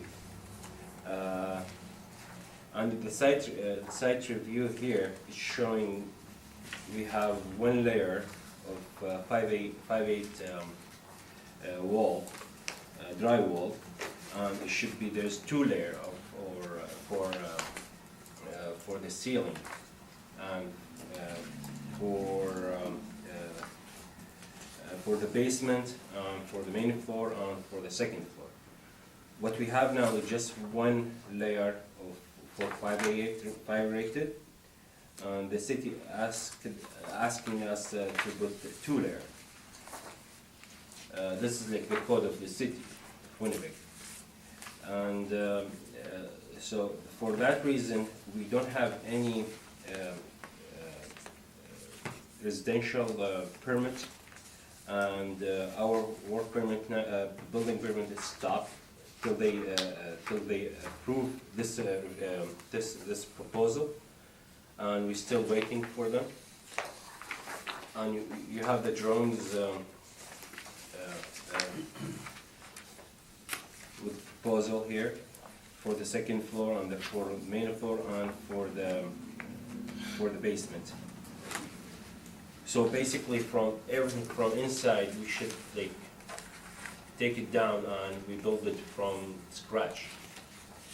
We should like take all the kitchen out, the bathroom, everything, and it's a very big problem for us, and that's why like I was wondering why they listed as a condo, finished condo. It's not finished yet at all. Okay, and in the last report, you have the solution proposal from our engineering, and showing like what we should do to finish all the condos together, and it's gonna cost us a lot of money and time to finish it.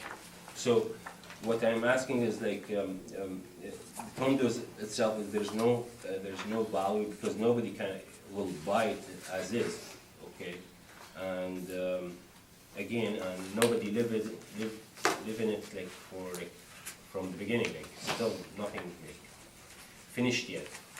So I'm not sure why they treat it as finished condos.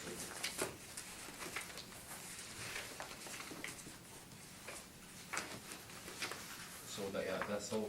That's it? Yeah. Okay. Ms. Sharp? Okay, just for clarification, generally, when you take out a building permit, you have 2 years with the city of Winnipeg. So our rule of thumb with assessment is once those 2 years have been passed, we will add the property in the condition that it was at the time, okay? At the time that the property was added, we were unaware of any detriments to the property. Those properties had been placed up for sale.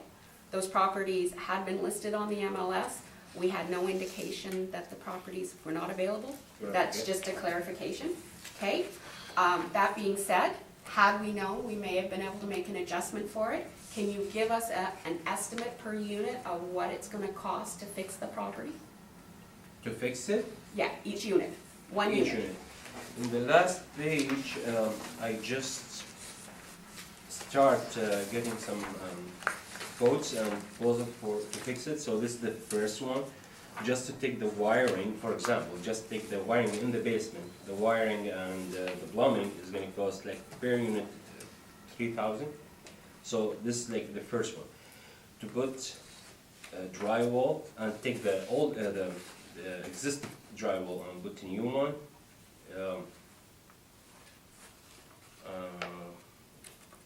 It's like between 50 and 75,000. 50 and 75,000? Yeah, because we need to take the main floor out, like kitchen, appliances, bathroom, because we're gonna put like another layer of drywall. So another layer requires us to move everything inside. So that's the thing. And plus timing, and plus I'm not living in Winnipeg. I live in Calgary. So all this like coming back and forth, this like fly fare and hotels. Yeah. So it's 50 to 75 Okay, at least okay. Yeah. So if you were to sell per this. unit. Yeah. Okay, so if you were to sell this property right now, you're feeling that you would only be able to sell it for $230,000? If I want to sell it Yeah. right now, first nobody gonna buy it. This first, and if somebody wanna buy it, I'm an investor. I maybe 100,000 or something less, You would sell it for less than what you paid for the land? like 100,000 for unit. Yeah, because now as is, because all this problem, nobody. Okay, no, that was the point I was trying to make. Yeah, is yeah, You yeah. wouldn't sell it for land value, you would sell it for land value plus, Yes. Oh whatever yeah. you Yeah. put Yeah. into Oh it. yeah. Yeah. For Okay. sure. Yeah.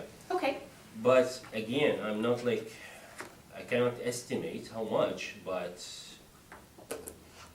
as you see, like it's a major issue that like nobody will buy it because we need to take the walls out. So it's not like just changing, paint or floor, no. So, yeah. right. No, no further questions? Mr. Page?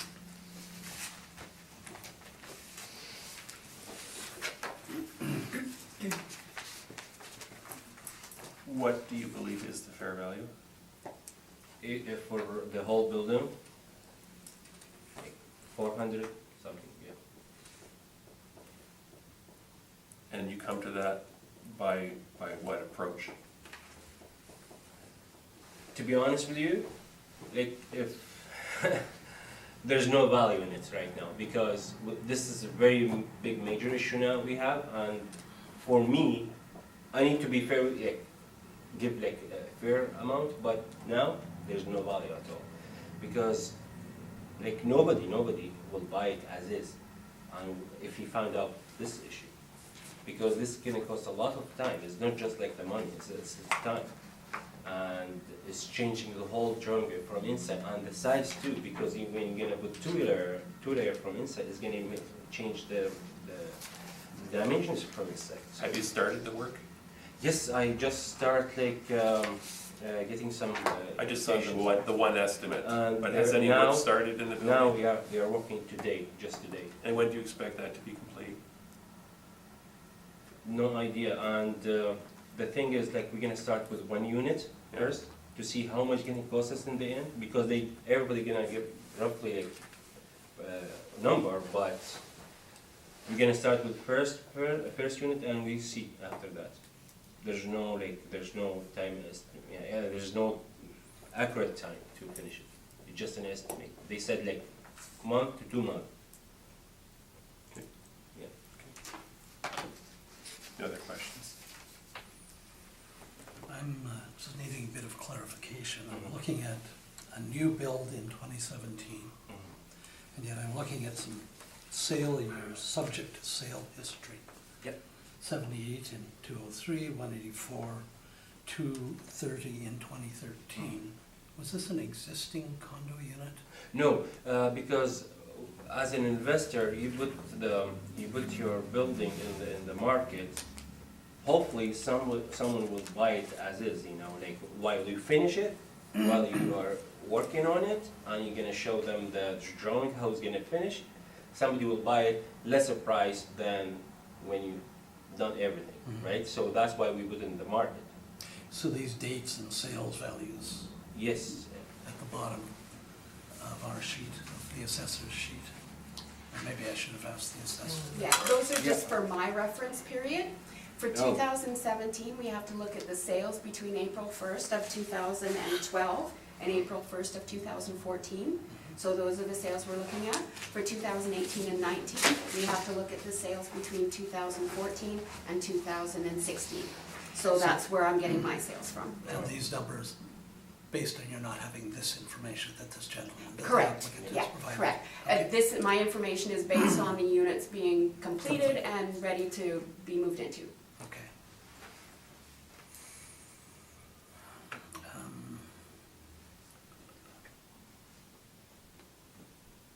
and we thought like there's some communication between the city of Winnipeg, so they know the condition on the building. So we thought that you're aware about what's happening. And when I came first to them and told them the story, they say we don't know about that. So I thought there's some connections.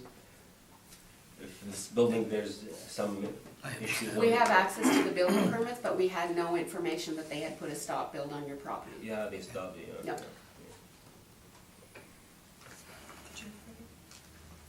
I have a question, but You go I right can't ahead. ask it. No, well, Go right ahead. having the permits and looking at these deficiencies, can you explain how that happened? Yeah, it's caused by the ex-contractor. I'm not sure if he forgot to put the fire-rated drywall. So there's a case now in the court against him. Okay. So It seemed like very And yeah, straightforward yeah. mistakes. This is our first project in Winnipeg. Like we came before like 5 years ago, and this is our first project, and we didn't know. Yeah. Teachable moment. Yeah. Oh dear, might be your last project, okay. Sorry, and you're finished? Thanks. Sorry, Tanya, and I just have to ask, because I'm somewhat confused, that this individual who's the housing inspector, that we have this package, that he wouldn't contact your department. That he wouldn't contact our department? Yeah, I find that, We don't have any contact. We have access to the building permits. right, which, And the only thing we can do is go into the building permits and see if they're being done. But quite often, they don't even get an occupancy permit until 6 months after the property's already been occupied. So basically, we go 2 years from when the permit was taken out. And, I mean, the gentleman called us in December and never said a thing. So, I mean, we have no idea that this was what was going on. Yeah, it was my dad, and sorry for that. It's like a lack of knowledge about, like, to update you guys with all the information. Now we can, update everything happening. okay, so, you're stating, sir, then you're feeling it's going to be 75,000 per unit to fix this? That's your To me, there's no value, but I would say like there's some like flooring and it's finished like building from outside, yeah.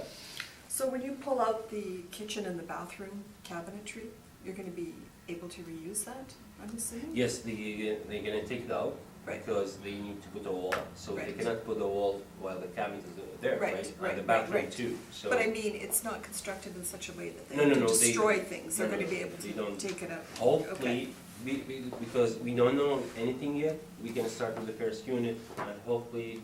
And see how it goes. Okay.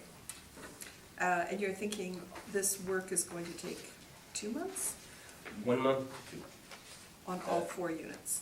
1 unit. On one unit? 1 unit, yeah. Okay. One So month. then you're looking at perhaps another 8 months? 4 to 8, yeah. The first one is the, because if we did the first one, it's gonna be easy the second one, because we know what problem we're gonna face and how it's gonna work, you know? So hopefully, month, 2 months, but I'm like aiming to 1 month, yeah. So, let's say 4, 5 months, 4 months, yeah, maximum, 5 months maximum, yeah. Okay, and then I'm assuming as soon as this work is done and the housing inspector has been there, et cetera, are they gonna go up for sale? After this, yeah, for sure, yeah. I'm not the decision maker on it, but maybe it's for rent, because we lost a lot of money because every day is not renting, or we don't sell it, you know, we lose money, so, right? So maybe it's for rent, so we don't know yet, and even we don't have the content documents right till now, because we don't know if we're gonna do it like for sale or for rent. Okay. Is there's gonna be like different like estimate on if No, rent or no. so we don't know. But for my information, you've already put information out there trying to rent it, so Yes. even though you don't sale- have occupancy permits, you're trying to rent it. No, not rent. No, we cannot like. Okay, well, it's No, no. listed, it's listed for rent. sale. No, for rent, for $1,400 a month. There's no like, how we gonna rent it if there's no residential? Maybe it's an permit? old listing. Even it's, we never have residential permits, so how we gonna rent it if we don't have residential? It's very basic. Like, who gonna like live there if we don't have, like, this is like, we're gonna go to Right, jail no, after I that, understand you know, that. like. Yeah. I told you, maybe it's lack of knowledge and information, maybe we put for rent, but after, not now. Sure, I just have one more question. Sorry, Tanya, are you referring to, on your page 31, the MLS listing of August 2017? No, that's a sale. Sorry, what's the, I just did a Google search. oh, like just while we're Yeah. sitting here? No, Okay. nope. Okay, and Before I came what in. was the date of that? There was no date, a lot of those are just a general for rent in Winnipeg or Winnipeg for rent or something like that. So they list the property Oh, no. address, the basic information, and they say what they're renting it for. I need to But see there this. is no date, so you can't research when it was listed. So it may have been listed before they found out that it was unlivable. No, like, if you just like randomly search, I need to see this, because this is like, we never put this like as a rent, we never ever.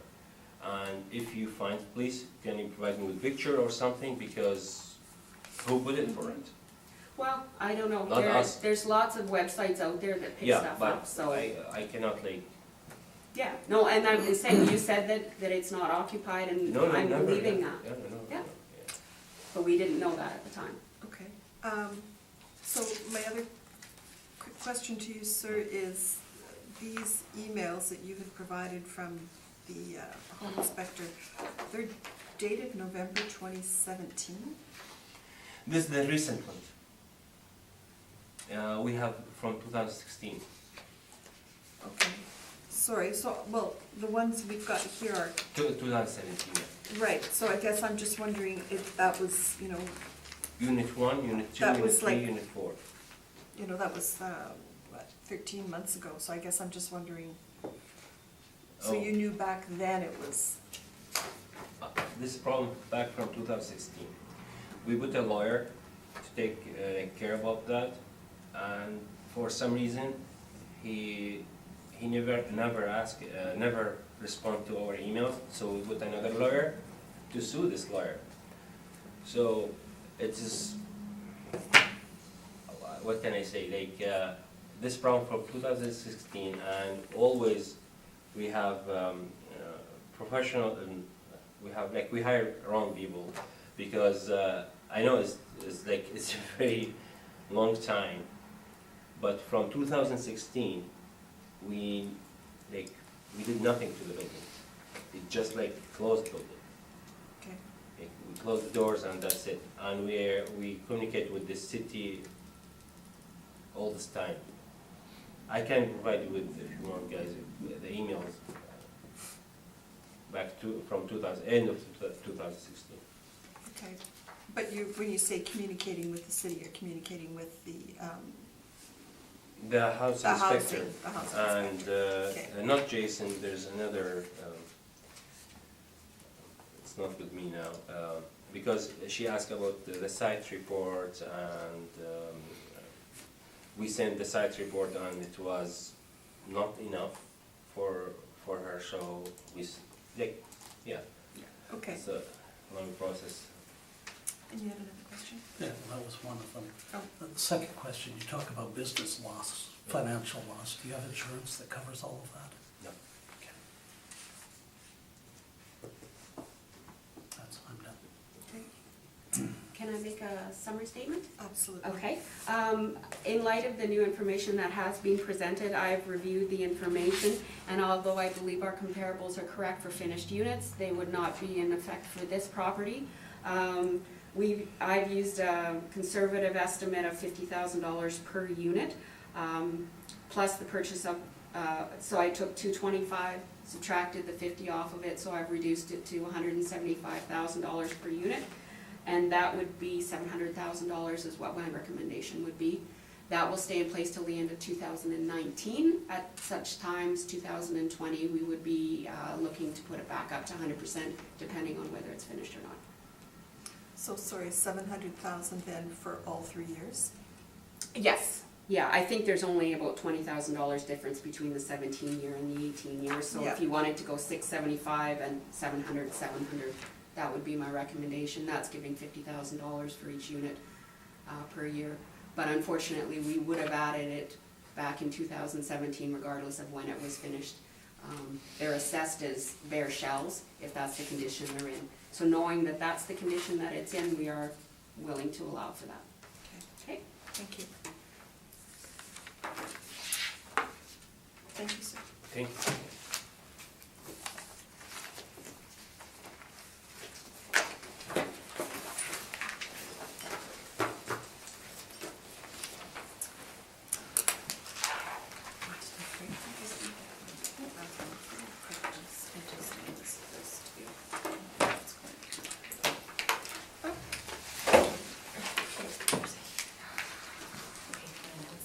Yeah. Just gonna take 5 minutes. Okay.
swear in or affirm today?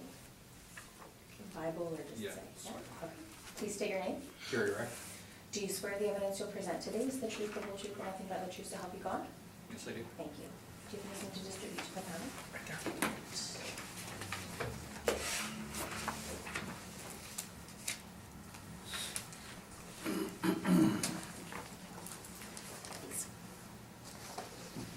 Do you have any extra copies of these? Yes, I do. Grab some, because we've got 3 files. Thank you. Just before we begin, Reg? Rack. Rick. I think when you filled out your application, you've got, you've ticked off liability for taxation. Pardon? You've ticked off liability to taxation. Did you, was that just an? Just an error. I An guess. error on your part? Yep. Okay, then I think you need to sign something with the Yeah, I'll secretary afterwards. Prepare withdrawal on that Yeah. point. Okay. Okay. Okay, whenever you'd like to proceed. Perfect, thank you. Sure.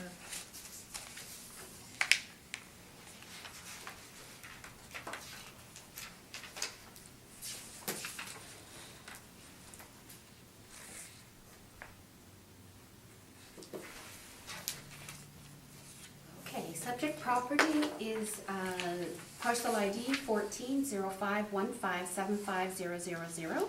Street address is 413 Radford Street in the neighborhood area of 312, which is Robertson. This is a 2-story property, single-family dwelling. There was a fire on this property in May of 2015, so this is a new infill build.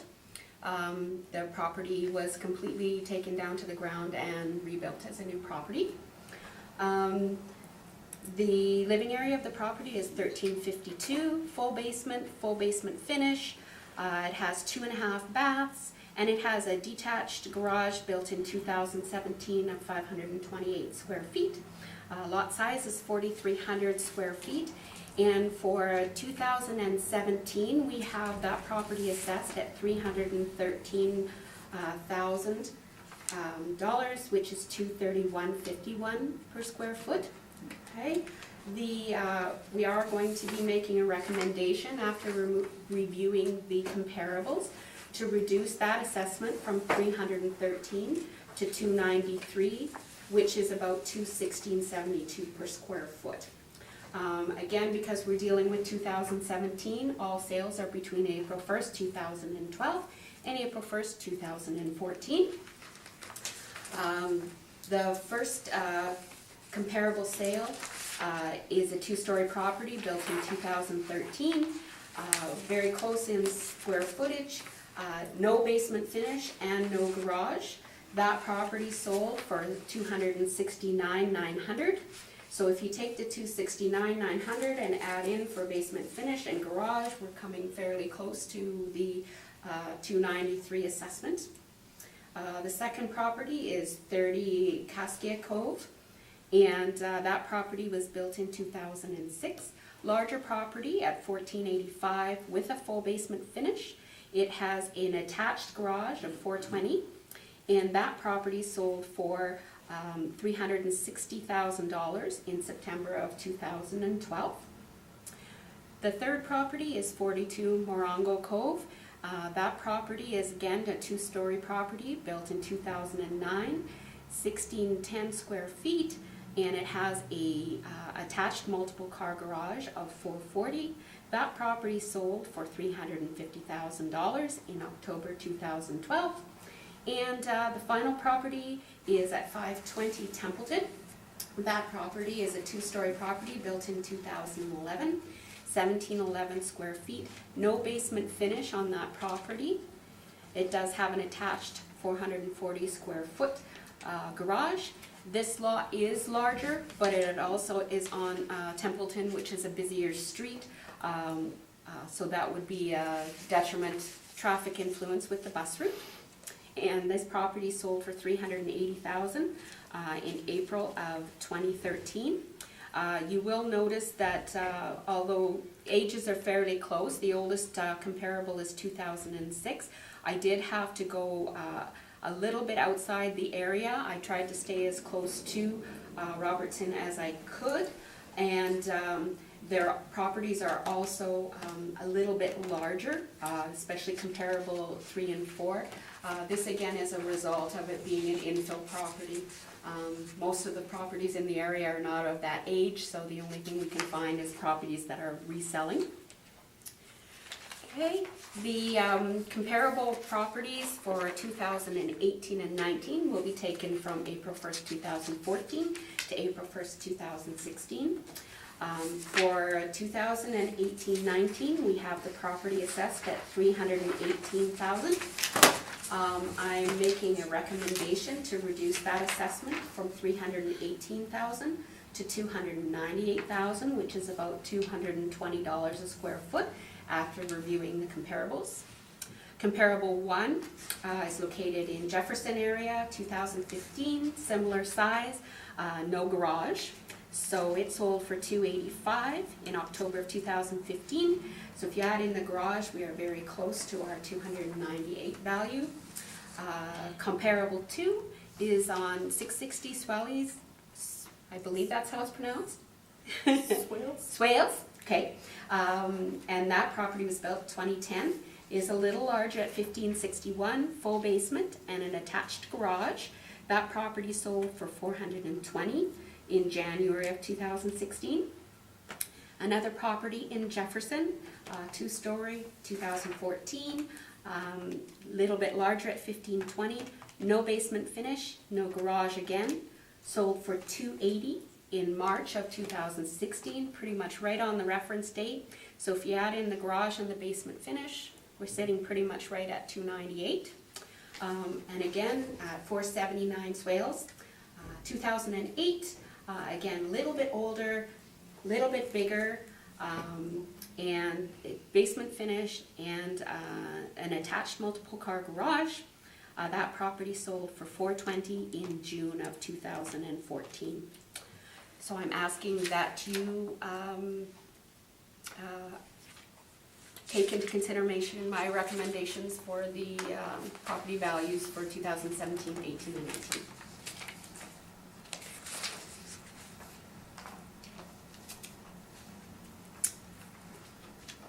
Okay, thank you. And sir, I understand that you're not going to accept any of the recommendations. Well, I do accept them, it's just that I don't believe the area is right, and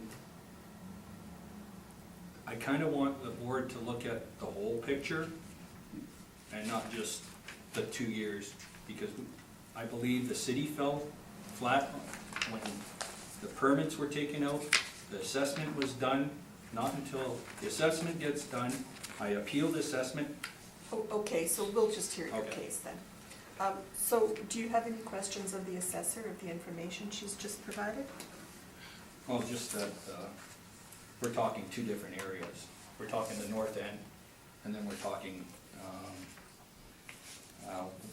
West Kildonan, Okay. not sure, Garden City. And I believe the assessor covered that. I when know, she you said they can't didn't have find sales, anything right? in That was the comparable area. to you, yeah, to your property. Mr. Peich?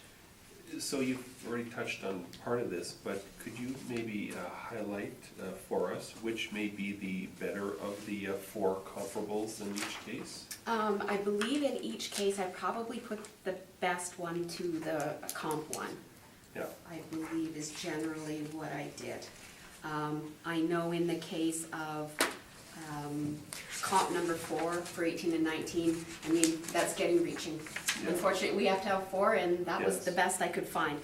So I believe I probably put them in order of what I felt was reasonable. And I assume you haven't been in the properties? No, I have not. Okay. No other questions? Nothing. So I'm sorry, I think Mr. Peich just asked if you had been in the other properties. I'm assuming that the comparables. No, I haven't been in the comparables, the only information I have is from the MLS. Right. And I haven't been in the subject Subject property as property well. either. All I have is the blueprints of the permits. Okay. Can you just tell me, what are the boundaries for the neighborhood area of Robertson? Oh, gosh. That is a good question, and I should have brought my book with me, but I do not have it with me. I don't know just offhand, because I don't have my map with me. Okay. Do you have a copy of that, the atlas book that we use for mapping? I don't. No? Okay, sorry, I do not have that Okay, with me. well, I will have the homeowner explain that. Okay. Just, and that is all my questions. Sir, would you like to give us your presentation? Okay. I'm basing this on everything in total because I believe it starts back to when the house caught on fire and the building permit was taken out and demolition permits and everything else. And I'm believing that the city did not get in touch with me until after the fact. That's a little bit past the dates where I could go back to the 2015. Okay, so I'm just gonna just summarize it for, on May 2nd, we had a fire. It was arson, and it's burned the house, the garage, burned part of the house, and we decided that between the insurance company and myself that it was better to build new, and it was worth it. It was pretty much the same cost of rebuilding or continuing building from that. And the permits were all taken out. I believe my building permit, which is the page 2, is on, started January 7th, 2016. But there should have been other permits as well for demolition of the garage beforehand, and I'm not sure if that was done properly. That should have been done in May because they tore it down in May because it was a hazard. People were coming into the property, taking stuff, so they demoed the garage and cleaned up that area. And I believe temporary lighting permit was set up, and that would have been in May of 2015 as well.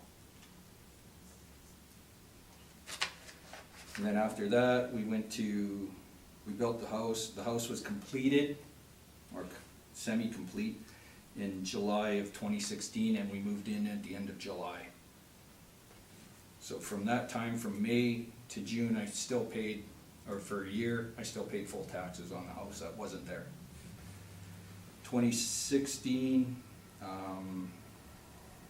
it was still not complete. The basement, we were having issues in the basement with water seepage, so it wasn't completed there. 2017, everything was pretty much completed. Of July 2017, the sod, the fencing, the basement dried up.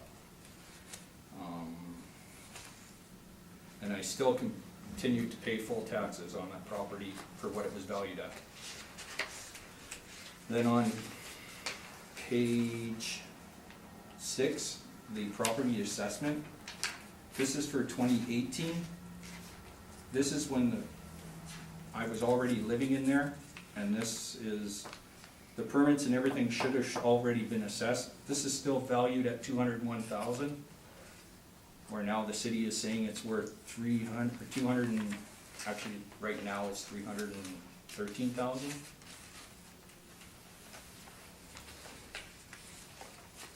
And then when I found out about all this is when I got assessed on page 7 for 2020 for 323,000.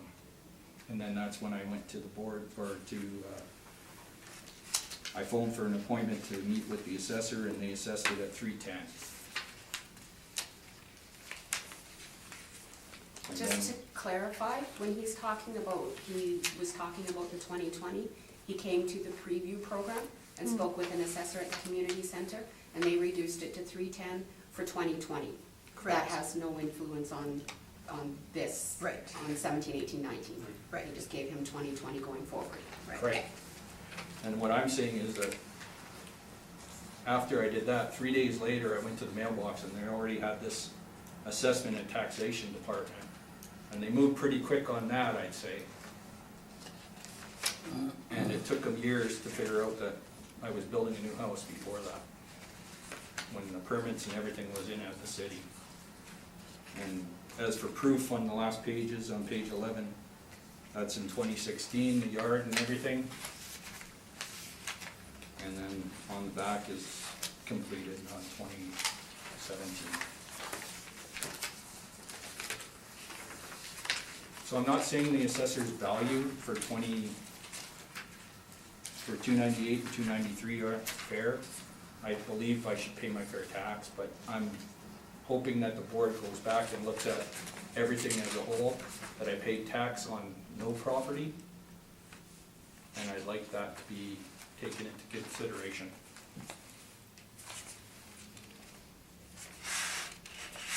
Okay, thank you. Questions? Okay. Just a second.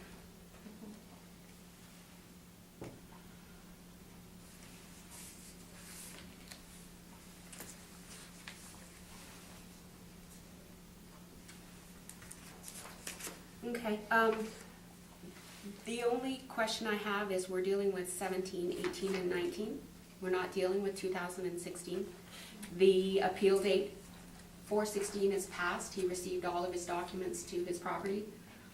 So I need some direction as to whether or not you're going to consider 2016 or not. I'm not gonna address it if you're not gonna review it, but if you're gonna review it, I have documentation for that. But it's not part of the appeal as far as I'm concerned. So I need to know whether I need to talk about 16 or not.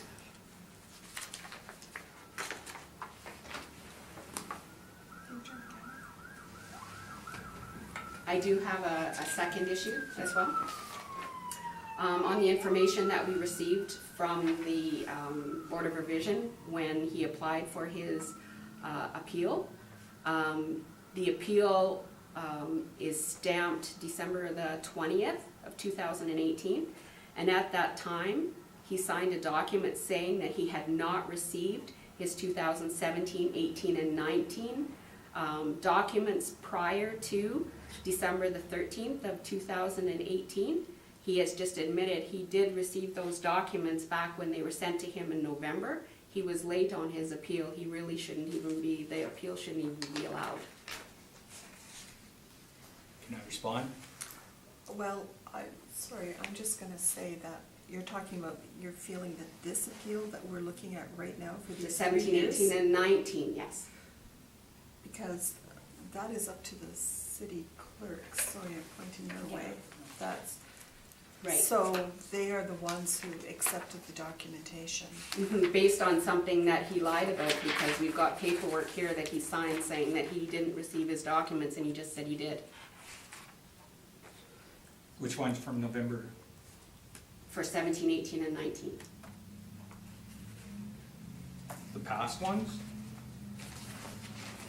Like when you sent it on November 6th or 9th? Yeah, Yeah, I said I received it. yeah. Well, according to this document that I even allowed put him it in to the appeal paperwork. late, according to this document that he signed that said that he is allowed to appeal late, he didn't receive them prior to December the 13th of 18.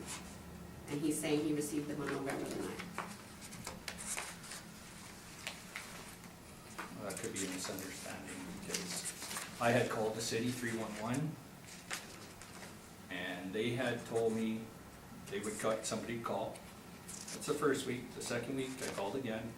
They would get somebody to call that knew about the taxation. I waited 2 weeks, called again, then finally somebody had called me. And then they said I could appeal it.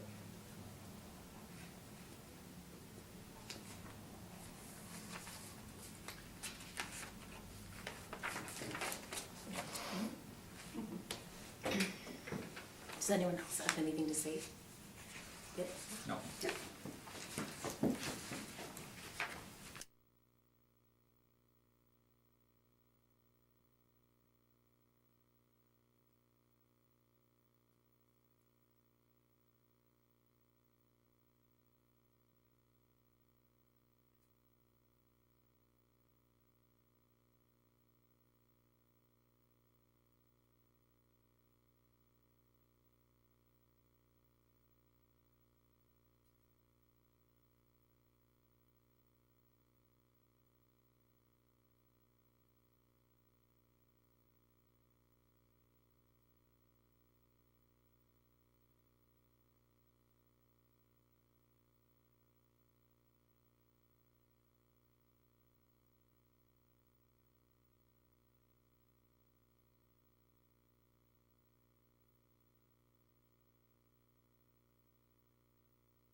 applications.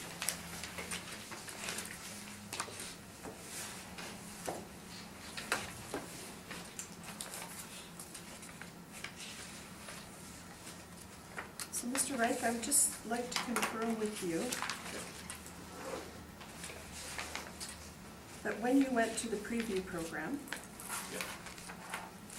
you said a few days later you had received documentation in the mail.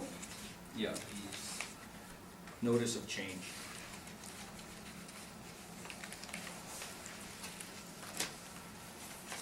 Notice of change. Correct. And there's a copy of that in this package? Yes, it is. And which page is that? Page 7, 8, 9, or 8, 9, 10.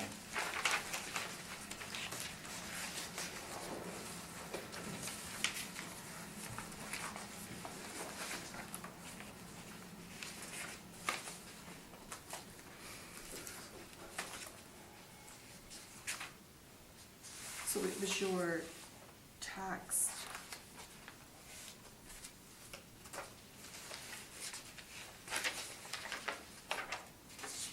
The notice of change and the tax, assessment and tax. These three all come together on November 9th.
Okay, I'm sorry, but I think we're gonna have to close this hearing, so.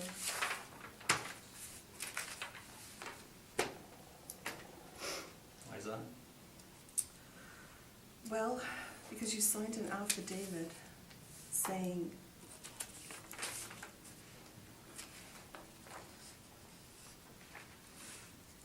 that you had not received confirmation from the Assessment and Tax Department for 17, 18, 19. Oh, I thought it meant Diggy's assessment doc.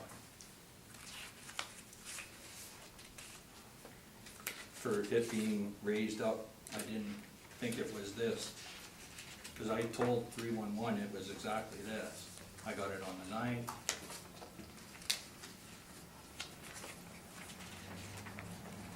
Maybe I misunderstood, but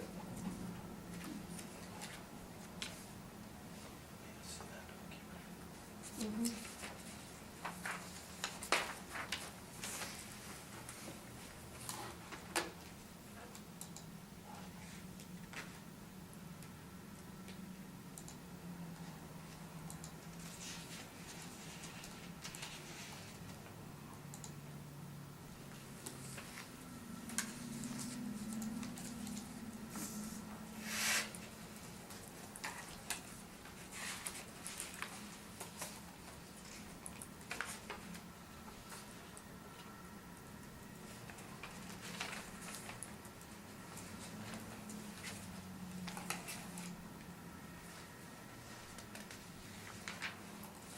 did you say 17, 18, 19? Mhm. This is 17 and 18. Doesn't say 19 on here.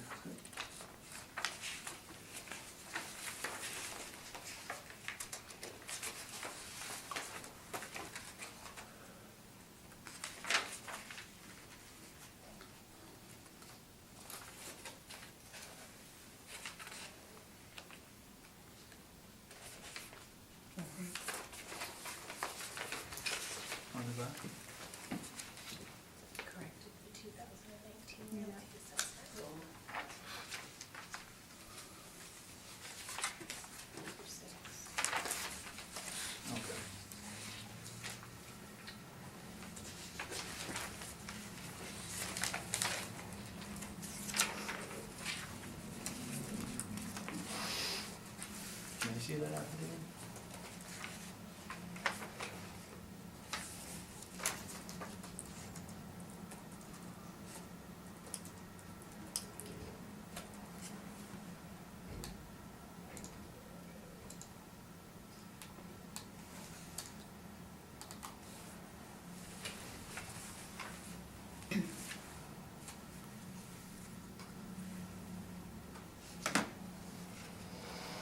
I guess I should have wrote it there.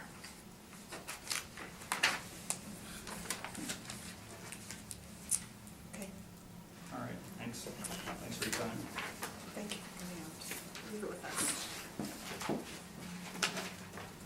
Oh, I guess we have one else to do. I'm sorry. One Yes. recommendation. Yeah.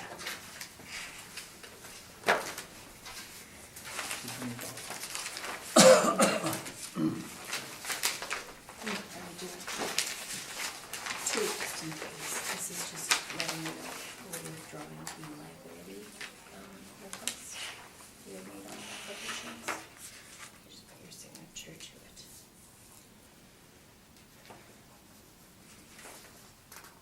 January 21st. Actually, I'm gonna need one for all three files.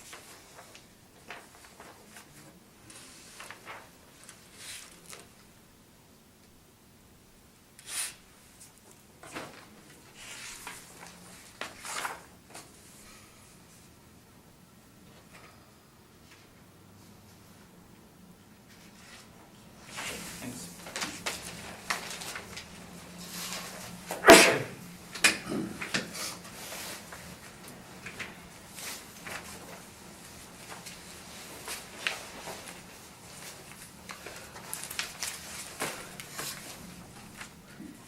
Question. Why does it say that on there? That I did not receive it? Okay. Just give me a minute. Yeah.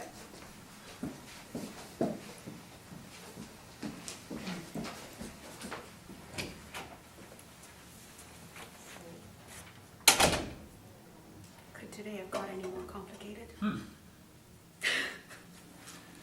Could have, I suppose. Yeah? I thought it was a short docket when I got it too.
242 Marjorie Street.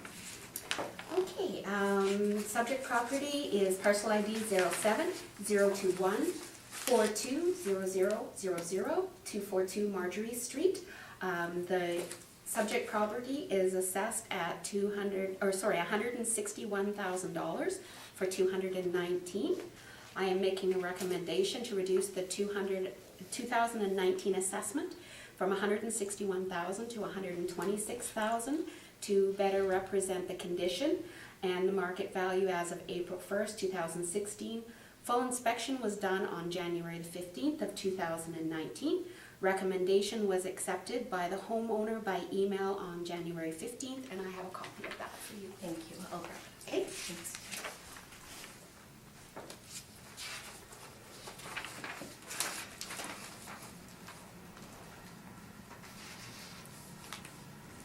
And Weatherden. Okay. Subject property is parcel ID 1209780449510002 Weatherden, and that property is currently assessed at $307,000 for 2017. My recommendation is to reduce the 2017 assessment from $307,000 to $282,000, which is $296.22 per square foot, to reflect the April 1st, 2014 market value. Homeowner was emailed January the 17th, 2019, and has not replied. For 2018, same parcel ID 1002 Weatherden. The 2018 assessment is $331,000. Recommendation is to reduce the 2018 assessment from $331,000 to $310,000, which is $325.63 per square foot, to reflect the April 1st, 2016 market value. Again, homeowner was emailed on January the 17th, 19, no reply.